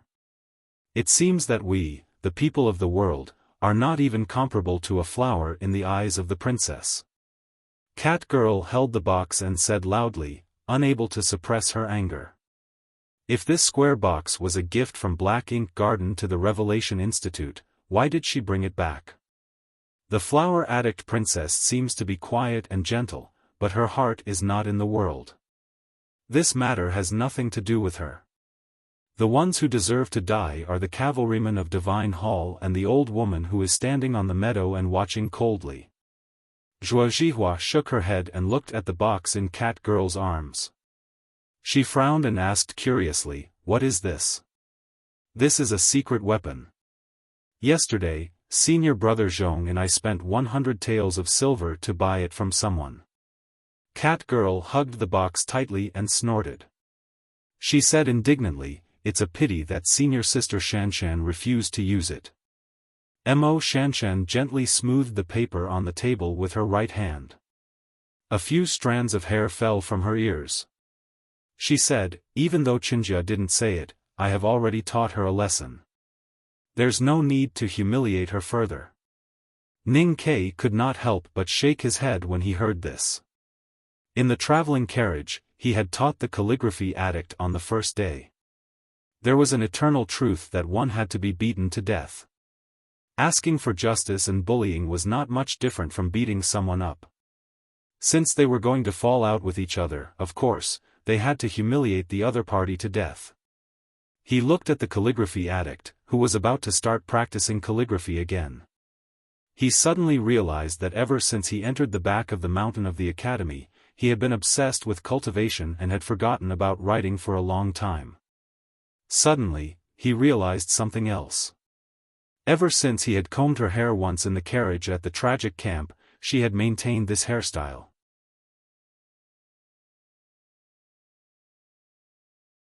Her black hair was simply tied behind her back, revealing her fair and beautiful face, making her look even more graceful and elegant. Zhuo said to the crowd, "The Divine Hall will convene a meeting in the afternoon to discuss the matter of assisting the palace and sending troops against the desolate man next year. Disciples of all sects must attend. Everyone, eat early and don't waste time." The grassland people lived on mutton and there was no rice in their meals. Even though the palace had shown enough sincerity to the people from the Central Plains, the most expensive and scarce rice would, of course, be given to the Divine Hall and the Tang army first. Therefore, the disciples of the Black Ink Garden still had oily mutton and mutton soup for lunch today. No matter how much they cooked, mutton was still mutton. After leaving the Blue Loin Sea, these girls had almost never eaten anything else. Yesterday, they had eaten too many new things at the Gumumu meeting. At this time, looking at the plate full of mutton, they found it difficult to get sick of it. Only Ning Kai was still eating carefully. It was said that poor children matured early. So a child who had encountered a rare famine and was tortured to the point of death when he was young would never waste food when he grew up. While chewing slowly, his brain was also working quickly, thinking about other things. The horse gang from the grassland came to kill him, which meant that his identity must have been exposed. But he did not know to what extent and how many people in the palace knew of his existence. The Tang camp in the east was full of the elite cavalry of the northeast border military. What was the relationship between General Shu from Chang'an and Xiaofan? According to the analysis of His Majesty's secret edict before he left, once he revealed his identity, General Shu's buttocks should be sitting next to his buttocks. Until now, he still did not think that the big black horse was a big possibility of his identity being exposed. It had to be said that the great His Majesty and the handsome old Chow from the Spring Breeze Pavilion had met countless people in their lives, but they had made a big mistake in using Ning Quebec. If he was a general, he would definitely be able to defeat everyone, but if he was to be a gold medal secret agent, he would be quite a failure. After lunch, Ning Kai wiped his oily mouth and took the slightly heavy square box from Cat Girl and held it in his arms. Under the warm winter sun, he walked to the bustling area near the palace. The Gumumu gathered a large number of people. Where there were people, there would naturally be business. The lively grassland was where the merchants gathered. Other than the neighboring tribes selling their goods, there were also a few brave caravans from the Central Plains. Somehow, they managed to follow the Divine Temple's negotiation team to this place.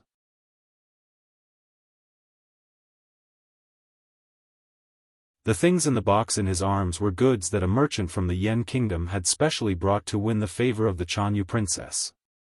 Last night, he had paid a high price of 100 taels of silver and even used the name of the flower addict Lu Chenjia to barely buy it.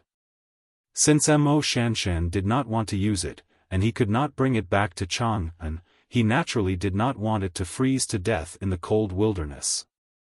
So he decided to ask the Yen kingdom merchant for a refund, even if it was only 80 taels of silver. Even though he was now an invisible tycoon in Chang'an, 100 taels of silver was a huge amount. Not to mention that he would not be able to report it to Sang Sang when he returned, even if it was only 80 taels of silver. However, before he reached the place, he was stopped by someone. Hearing the gradually gathering footsteps around him, Ning Kai could not help but raise his eyebrows as he looked at the cold and arrogant Revelation Institute student in front of him. He thought to himself that these people were after all believers of Haotian, and they would not be like the gangsters in Chang and West City who would pull out their swords after blocking the street. So he did not move. More than a dozen Revelation Institute students surrounded Ning Kai in the middle. They seemed to be standing loosely, but in fact, they had blocked all possible escape routes. However, as Ning Kai expected, these people did not rush up to beat him up. The arrogant Revelation Institute student in front of him even bowed politely. The student of the Revelation Institute said, "Senior brother of the Black Ink Garden, could you please meet someone?" Ning Kai completely believed that if he said it was not convenient, then what was going to happen next would be very inconvenient for the children to see. He was not afraid of anything, but he guessed that the person who could mobilize so many Revelation Institute students to invite him to meet must be that girl. So he smiled and obediently followed them. On a green meadow outside the tent, the princess of Yueluan Kingdom, Lu Chenjia, sat on a snow-white horse. She raised her hand and signaled for everyone to leave. There were only 2 people and a horse left on the meadow. She looked down at Ning Kai quietly with a strange expression. After a long time, she said softly, "I have known Shanshan for many years. Although we have not seen each other for a while, we still write to each other. What is strange is that the calligraphy addict who spoke to me in the tent today seems to have changed into another person." Ning Kai did not expect the girl on the horse to start asking questions so directly. He could not help but feel that it was a little sudden. He did not even have the time to look closely at what this legendary beauty looked like. Lu Chenjia did not wait for him to reply and said with a serious gaze, "She said that she learned a lot from someone."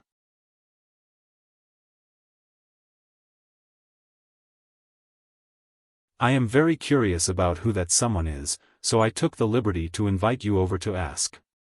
Ning Kai was slightly stunned and replied sincerely, "I do not know what your highness is talking about." Lu Chenjia looked up into the distance and did not even look at him. She said, "I also do not know when the Black Ink Garden of the Great River Kingdom had a male disciple like you. Who are you?" Ning Kai clenched his fists and swore bitterly in his heart that if His Majesty wanted him to be a spy after returning to Chang'an, he would not be stupid enough to agree again. He would not hesitate even if it meant that he would die a little later. If it were not for Miss Elan's kindness tonight, I would not have been able to write a single word. I will send you 3,000 yuan for each chapter and make some adjustments. I will send you 5,000 yuan tomorrow. In addition, I will seriously and attentively recommend the new book of the fattest fatty in the Northeast. My classmate Ir Jen has finally released a new book. After defying the Celestial, he intends to ask for the devil. Everyone, please trample on him. There is no need to give him face. If you like this work, please come to Chidian. Come to vote for me. Your support is my greatest motivation.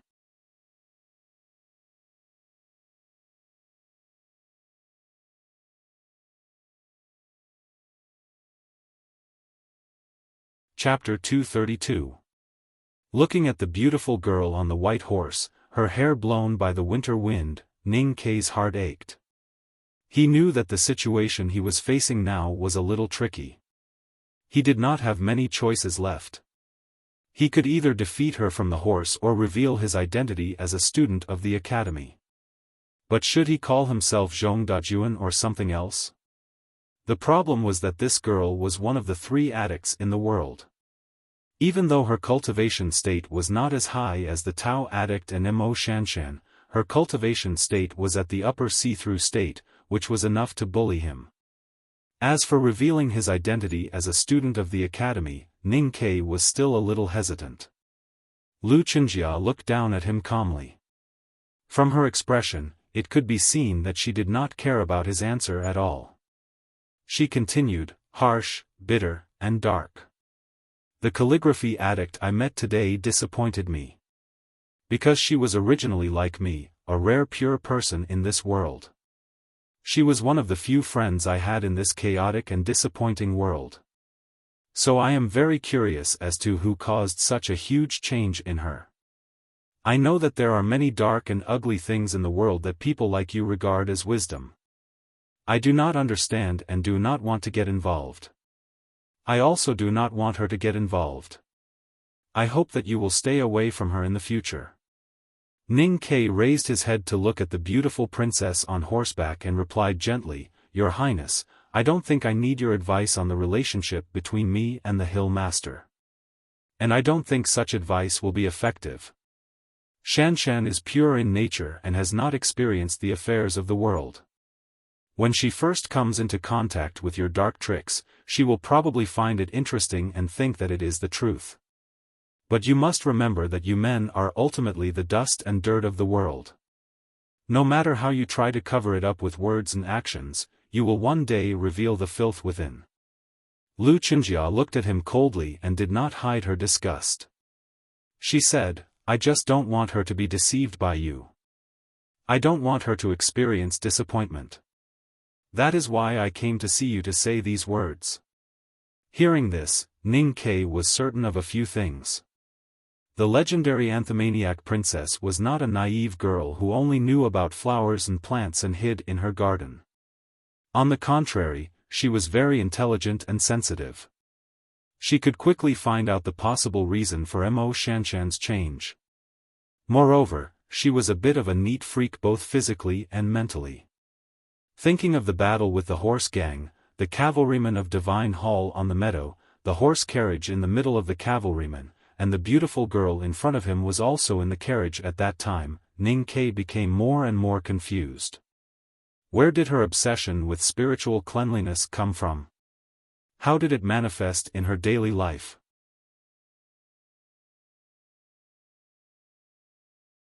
Men are filthy things like mud, and women are pure spring water? Ning Ke looked at Lu Chenjia, who was on horseback. He smiled and said, Is that what your highness is trying to say? Lu Chenjia's expression changed slightly. She did not expect this dark and dirty man to be able to summarize her thoughts so accurately and concisely. While she was surprised, the pride hidden under her calm and gentle appearance prevented her from mocking Ning Ke again.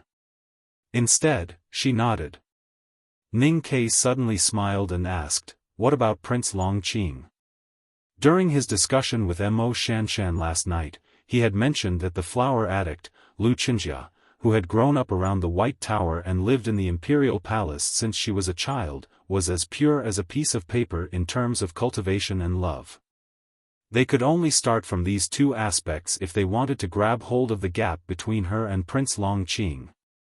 Everyone knew about her relationship with Prince Longqing, so her so-called feelings would naturally fall on that perfect man. Lu Chenjia sensed that the young man with the hateful smile on his face had brought up Prince Longqing.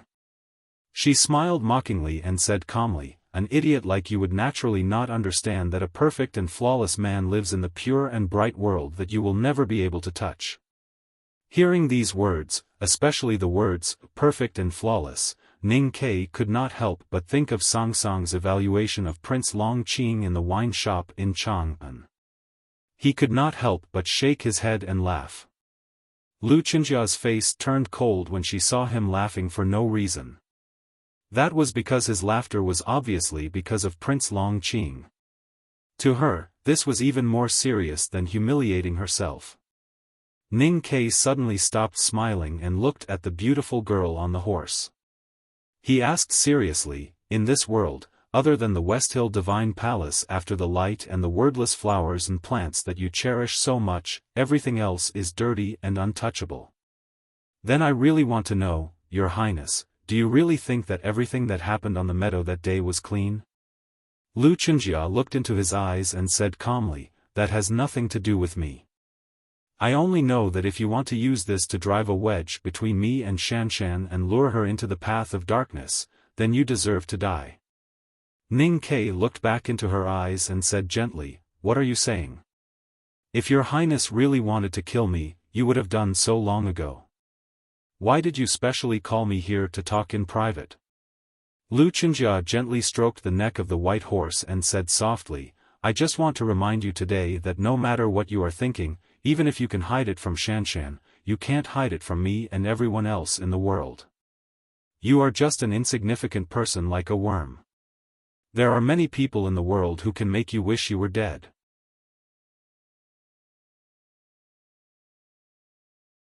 Ning Ke's expression became gentler and calmer. He said softly, what you are doing now seems to be the dirty methods of the world that you hate. Lu Chunjia looked at him and said, Haotian saw the suffering of the world and turned herself into an old woman to help the people and kill the evil. I don't want to get involved in your dirty ways, but it doesn't mean that I will never use harsh methods. At this moment, there was no coldness or disgust in her eyes. There was only calmness and gentleness. However, this calmness and gentleness made one feel even more depressed. That was because the gaze in her clear and moving eyes seemed to be looking at a mud skipper struggling in the mud. There was no pity, just a natural look of disdain. She was the flower addict of the 3 addicts in the world. She was a fairy above the clouds and should not be tainted by dust. On the other hand, Ning Ke was just an insignificant person who tried to get close to another addict with some petty tricks. It was natural for her to look down on him. It was natural for her to want him to obey her words. There was no unnatural feeling. This was the norm in the world. Ning Ke had seen many colder gazes since he was young. His skin was as thick as a wall and he did not care about the girl's expression at all. He smiled and replied, being alive is definitely better than being dead. I really can't think of any situation that can make people feel that they are better off dead than alive. Lu Chunjia asked, are you really curious? Ning Ke smiled and said, this kind of thing is too dangerous. It's safer not to be curious. Lu Chunjia looked at him quietly and suddenly smiled. She said, an insignificant person will always be an insignificant person. He only knows how to talk and play petty tricks. He will never dare to show the slightest bit of bravery in the real world. Perhaps the girl wanted to use these words to anger Ning Ke so that she would have a reason to punish him. Or perhaps she was just a little disappointed and emotional after seeing Ning Ke's performance. However, when Ning Ke heard this, he suddenly became silent. He looked up at the azure sky and at the cloud that was gradually floating above the meadow. He frowned slightly and began to think about some problems. After the journey, he reflected on the 2 years since he left the city of Wei. The winter wind blew from afar in the wilderness, blowing his clothes and Lu Chunjia's hair. He did not speak, and neither did Lu Chunjia. Both of them were silent on the horse and on the horse. When I was in the city of Wei, the highest official was General Ma. That general only had a few hundred people under him. He was really powerful. However, I have seen General Shao Qi of the 7th Link Stockade village once. I was very excited because I was rewarded for my meritorious service.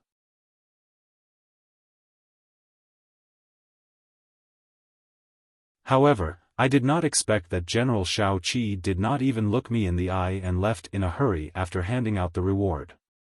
I reckon that he still does not remember who I am. Ning Ke retracted his gaze and looked at the girl on the horse. He smiled and said, from that day on, I understood that no matter how many military achievements I made, would always be an insignificant person. At that time, I did not know what cultivators looked like. I thought that you were all immortals who could fly in the sky. I did not know what kind of divine realm your world was. I thought that you all lived in a fairyland in the sky. As for the divine hall, Prince Long Qing, the Tao addict, the calligraphy addict, the flower addict, and the 3 addicts of the world, to me, an insignificant person, they were existences above the clouds. I did not even dare to hope to get close to them. He pointed at the cloud floating above the meadow. But now, many things seem to have changed. For example, I can sit in the same carriage with the calligraphy addict. For example, Your Highness, you are now on a horse and not on the cloud. You are so close to me. Ning Ke looked at her and said with a smile, we are so close that I can touch your face with my hand. I believe that other than the king of Yueluan Kingdom and Prince Long Qing, no one else has touched your face before. Don't be angry. I am just using this to explain something. The changes I mentioned just now were too intense and fast. It was so fast that I could only accept it passively. I did not have the time to summarize and analyze it. I did not have the time to discover a fact. That is why there are so many problems. Lu Qinjia looked at him quietly and asked, what fact? The fact is that I am no longer an insignificant person. Then, I should not do things in the style of an insignificant person. After saying this, Ning Ke smiled. His dimples filled the winter wind blowing on the wilderness. His eyes reflected the white clouds floating in the sky. He was incomparably fresh and confident. He knew that the girl on the horse had psychological problems. He had prepared some other means, the means of an insignificant person. However, after being pressured by the other party, he suddenly thought of what second brother had told him before he left. He thought about what second brother would do if he was in second brother's shoes. Second brother was his idol, and youngest uncle was second brother's idol. Then, what would youngest uncle do if he was in second brother's shoes? Based on second brother's arrogant character, he would probably take off the ancient crown on his head and use it as a club to beat the flower addict on the horse until her face was swollen. He would definitely not have tender feelings for the fairer sex. If it was youngest uncle, he would probably pull out his sword and cut off the head of the arrogant white horse. Then, he would step on the flower addict's face.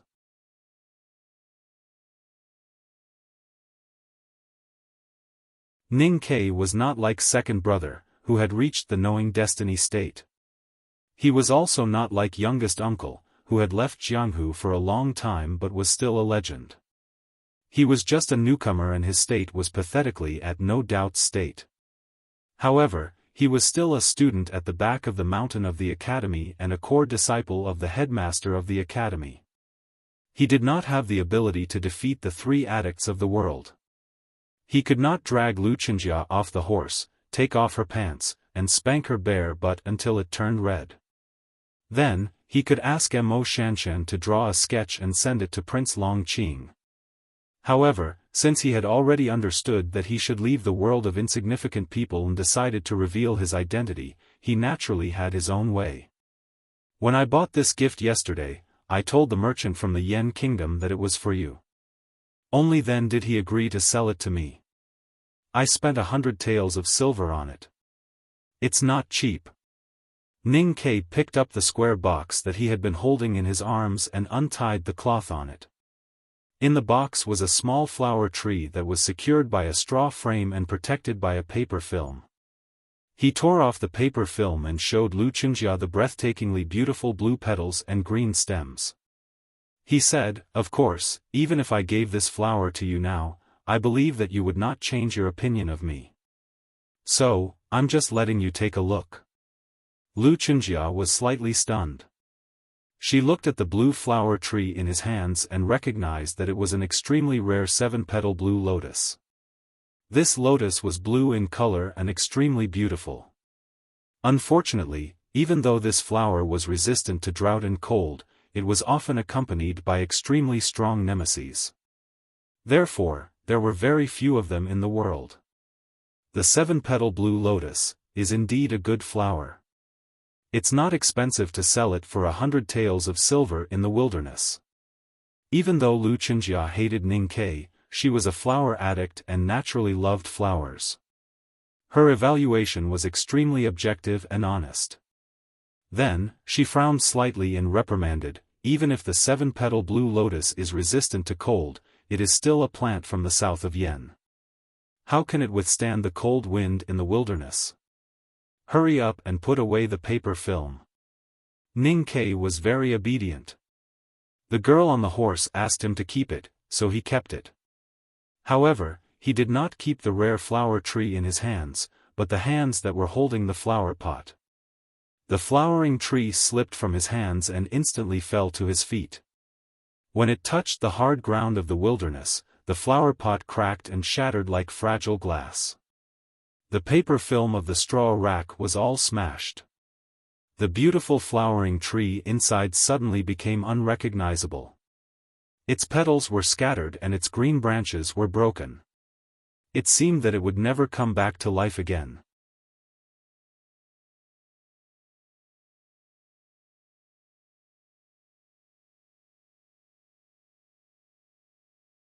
But in your hands, they have become a sacrifice in the battle between people. Don't you think that this is unfair to them? Ning Ke looked into her eyes and said, those who died in the meadow, such as the senior brother from the Black Ink Garden, can't speak now either. So this world is unfair to them. Of course, I am not someone who likes to fight for injustice. What I care about is that you threatened me earlier, so I have to make you unhappy. That is very fair. Lu Qinjia suddenly asked, who exactly are you? The shattering of the blue lotus on the meadow in the wilderness seemed like a small matter, but in reality, it was like a hard slap to the girl's face. Moreover, she was not an ordinary girl. She was one of the 3 addicts in the world. She had the Yueluan kingdom and the divine hall behind her. She was someone who was favored by both Buddhism and Taoism. Even the prince of the Tang Empire would not provoke her in such a way. So even though she was furious, she was still trying to guess Ning Ke's identity. Was he a daring and foolish person, or did he have a powerful background that allowed him to be unafraid of the Taoism and Buddhism sects? The first thing that was revealed was not Ning Ke's identity, but another identity that Lu Qinjia and the students of the Revelation Institute wanted to know, the identity of the owner of the big black horse. Ning Ke put his finger between his lips and blew a clear and even shrill whistle. After a while, loud hoofbeats sounded in the field to the north of the camp. The hoofbeats were messy and dense, as if the horses were in high spirits and happy. The big black horse came from afar and rushed to the meadow. Then, it walked carefully to Ning Ke's side and gently nudged his shoulder. It looked unusually docile. The unusually handsome snow horse behind Lu Qinjia suddenly saw the big black horse appear in front of it. It remembered the painful experience yesterday and was not comforted by the big black horse's docile expression. It retreated in fear. The reins broke free from Lu Qinjia's hand. Lu Qinjia looked at Ning Ke and the big black horse beside him, as well as the broken flowers and branches at his feet. Ning Ke's gentle expression finally disappeared. She stared at him coldly and said, "So, it's all because of you."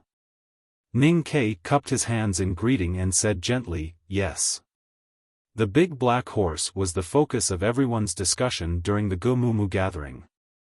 The Chanyu of the palace and many other bigwigs were looking for it. They wanted to make it their own mount. Its sudden appearance had attracted countless people in the tribe. A dense crowd chased after it and came to the meadow at the same time. Lu Qinjia's voice was slightly cold as she said, "Do you think I won't dare to kill you just because there are so many people watching? I've said it before. You filth in the mortal world only know how to use petty tricks. You don't know that strength is everything."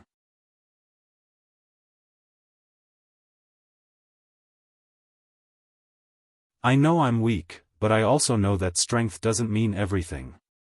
Ning Ke took out an waist token from his chest and held it in the air.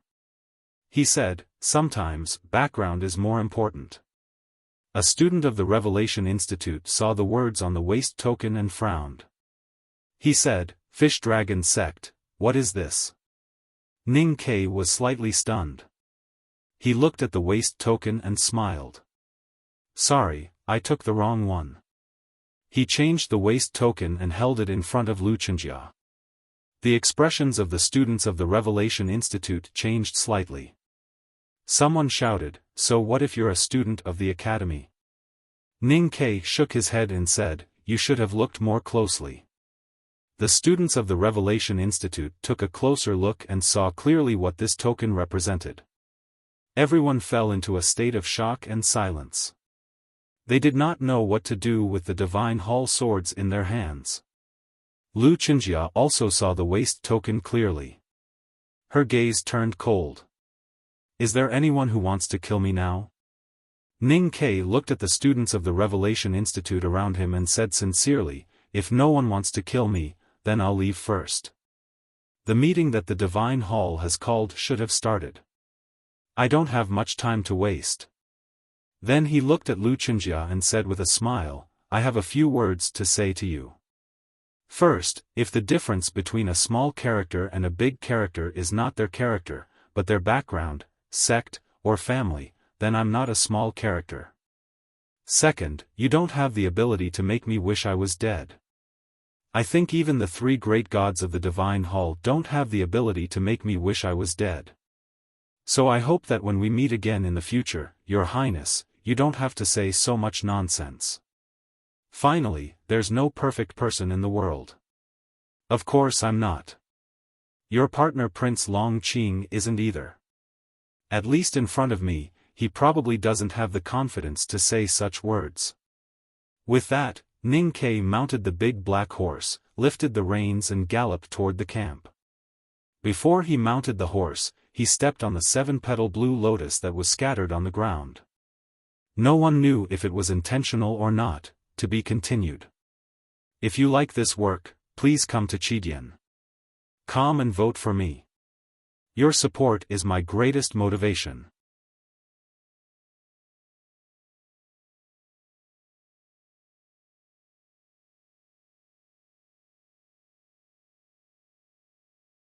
Chapter 233. Looking at the big black horse galloping away, many herdsmen and palace soldiers chased after it excitedly. The students of the Revelation Institute remained silent on the meadow. Many of them had already guessed Ning Ke's true identity.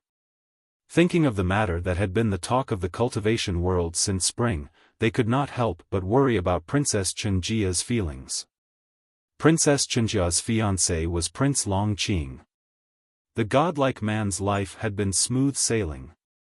Neither the elders of the Lank Temple or the headmaster of the Revelation Institute could break his perfect exterior and exterior.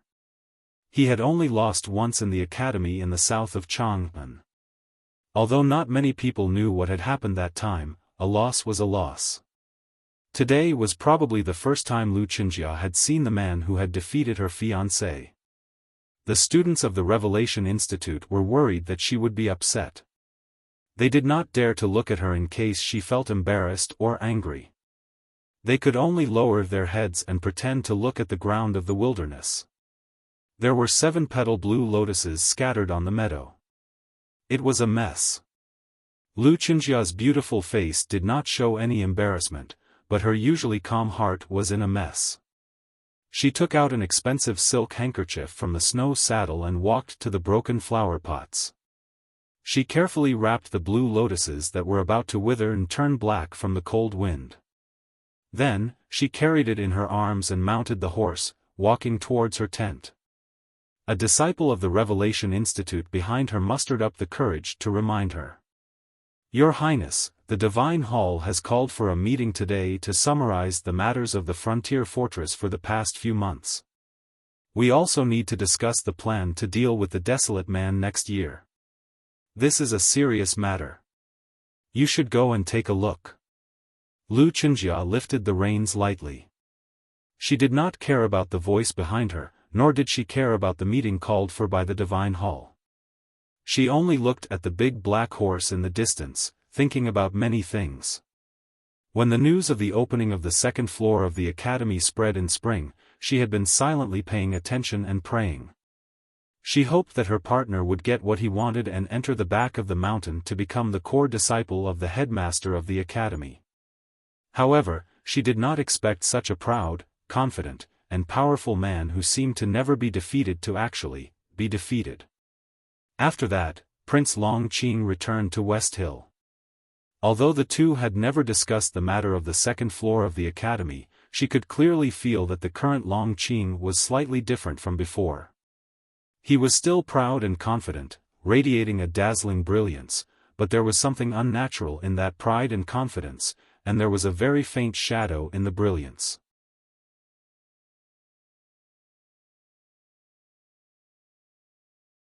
Lu Qinjia knew how all of this had happened. It was all because of Ning. Quebec. Failure was not terrible. For people like Prince Long Qing and her, they had accurately understood the relationship between failure and success when they first learned cultivation at a very young age. However, Long Qing's state was profound and his Taoist heart was clear. He was only one step away from entering the knowing destiny state. Ning Ke, on the other hand, had just learned cultivation. His strength was weak and his state was shallow. One could imagine the blow to a cultivator's state of mind if he failed on such a basis. When it came to love, one would be happy because of the other person's happiness and sadness, and forget about the happiness and sadness of the outside world. As for the person who had defeated Long Qing and entered the back of the mountain of the academy, she certainly did not like him and even felt enmity towards him. If not for the fact that Long Qing had to remove the barrier of his Taoist heart himself, she might have even secretly gone to Chang'an and humiliated him. Other than enmity and dislike, she could not help but be curious. No one, including her, would think that the headmaster of the academy would be biased when choosing a disciple, and that the academy would use any shameful tricks. Then, why did the person called Ning Ke gain more attention than Long Qing? What kind of person was that person? She had finally seen that person today, and she also knew what kind of person he was. She believed that she would never forget Ning Ke's despicable look when he threw the flowers and taunted her. Because of this, her memories of the academy became unforgettable. She was ashamed and angry, but also emotional. Holding the reins tightly, the flower addict looked at the big black horse that was about to enter the meeting tent of the Divine Hall. She thought silently and doubtfully, would the disciples of the back of the mountain of the academy all be as shameless as this person? The countries in the Central Plains were ordered by the Divine Hall to help the Yan Kingdom against the barbarians. The Tang Kingdom and the Yan Kingdom were located in the north, so they sent a large number of cavalries, while the other countries and sects sent their young cultivators to obey the order. Now that the coalition army and the palace had reached an agreement, the forces of all countries would naturally gather together to discuss what to do in the future. The convener was undoubtedly the Divine Hall. The Left King's palace had spent a lot of manpower and resources to set up a very large meeting tent for the bigwigs of the Divine Hall, showing their sincerity. The tent had a radius of 100 paces and was made of bamboo and wood. The tent was bright and spacious, and even if it could accommodate more than 100 people, it would not seem crowded.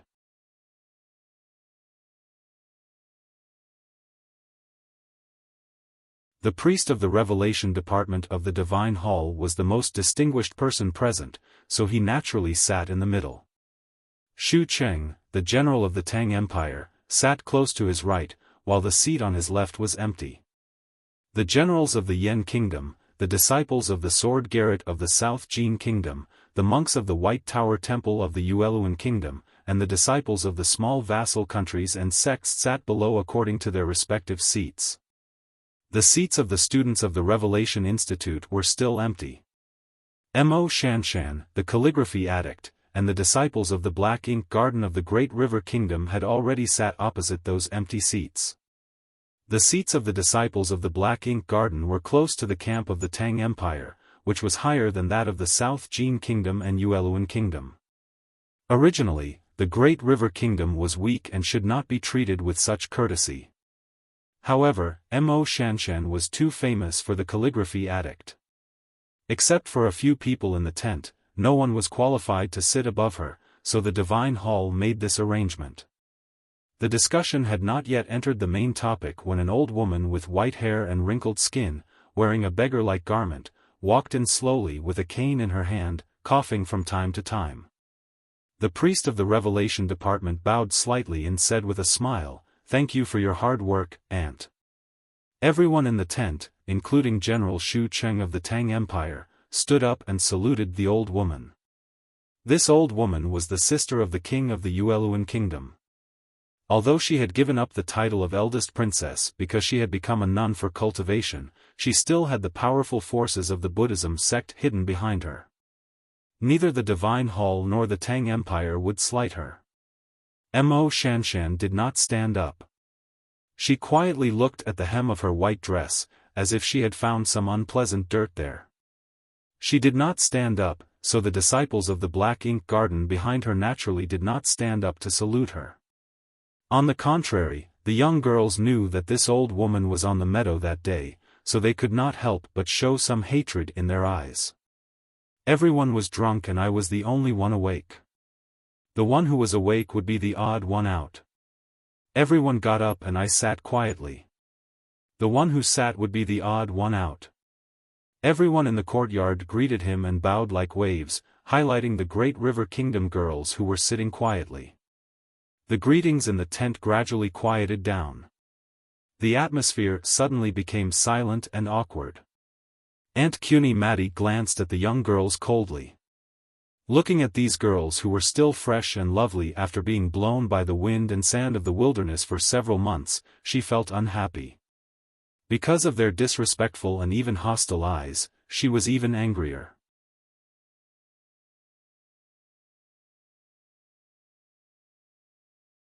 She sat down beside the priest of the Revelation Department and said in a gloomy tone before anyone spoke, "The tribes of the wilderness of the north are inseparable from the devil's doctrine. No one knows how many evil remnants of the devil's doctrine are hiding among the desolate men. Killing the evil is something that we of the righteous must do, so it is not hard to say.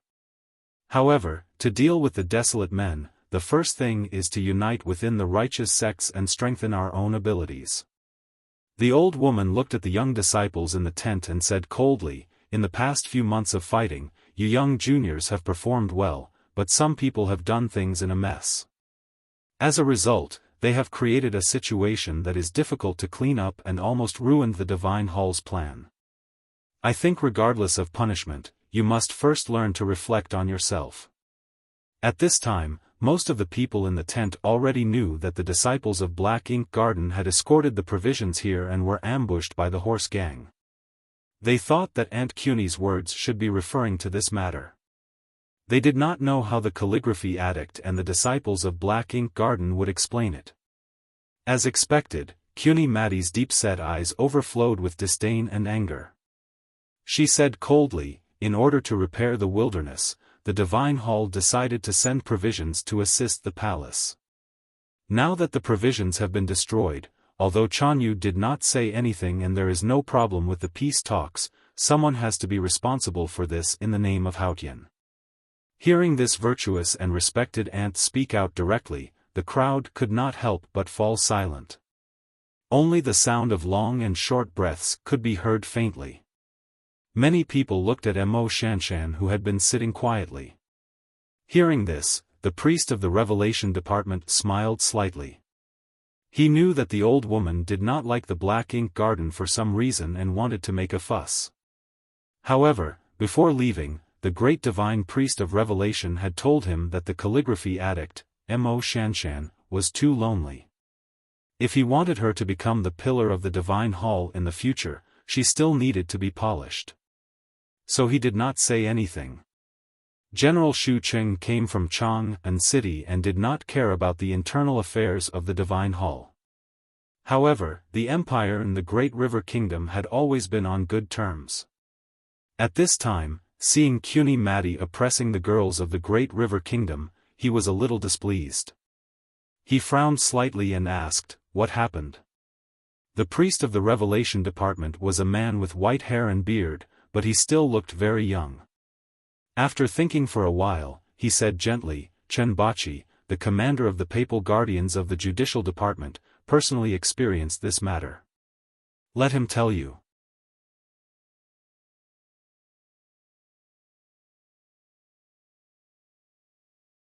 These words seemed ordinary and casual, but in fact, it was extremely clever. The Papal Guardians of the Divine Hall were under the command of the two priests of the Judicial Department, and had nothing to do with the Revelation Department. He let the commander come to explain.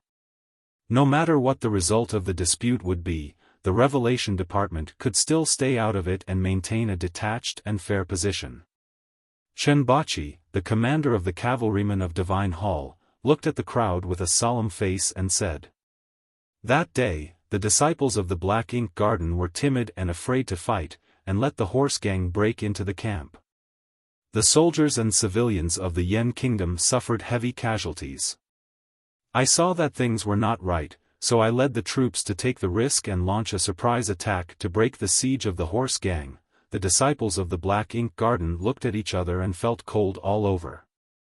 Their clenched fists trembled slightly. They had lived in Mogan Mountain since childhood. How could they know that there was such a shameless person in the world? Cat Girl rushed out with a red face and shouted angrily at the commander of the cavalrymen, "Chenbachi, you are shameless. Thank you for your recommendation votes. Please continue to let me thank you. Tonight, I will start to revise the second volume. That's it. Tomorrow, 6,000 words will be guaranteed at least.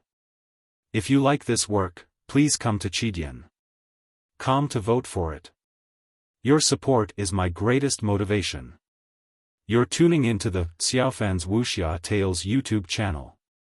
Don't forget to subscribe and join us on this journey to catch the most captivating stories.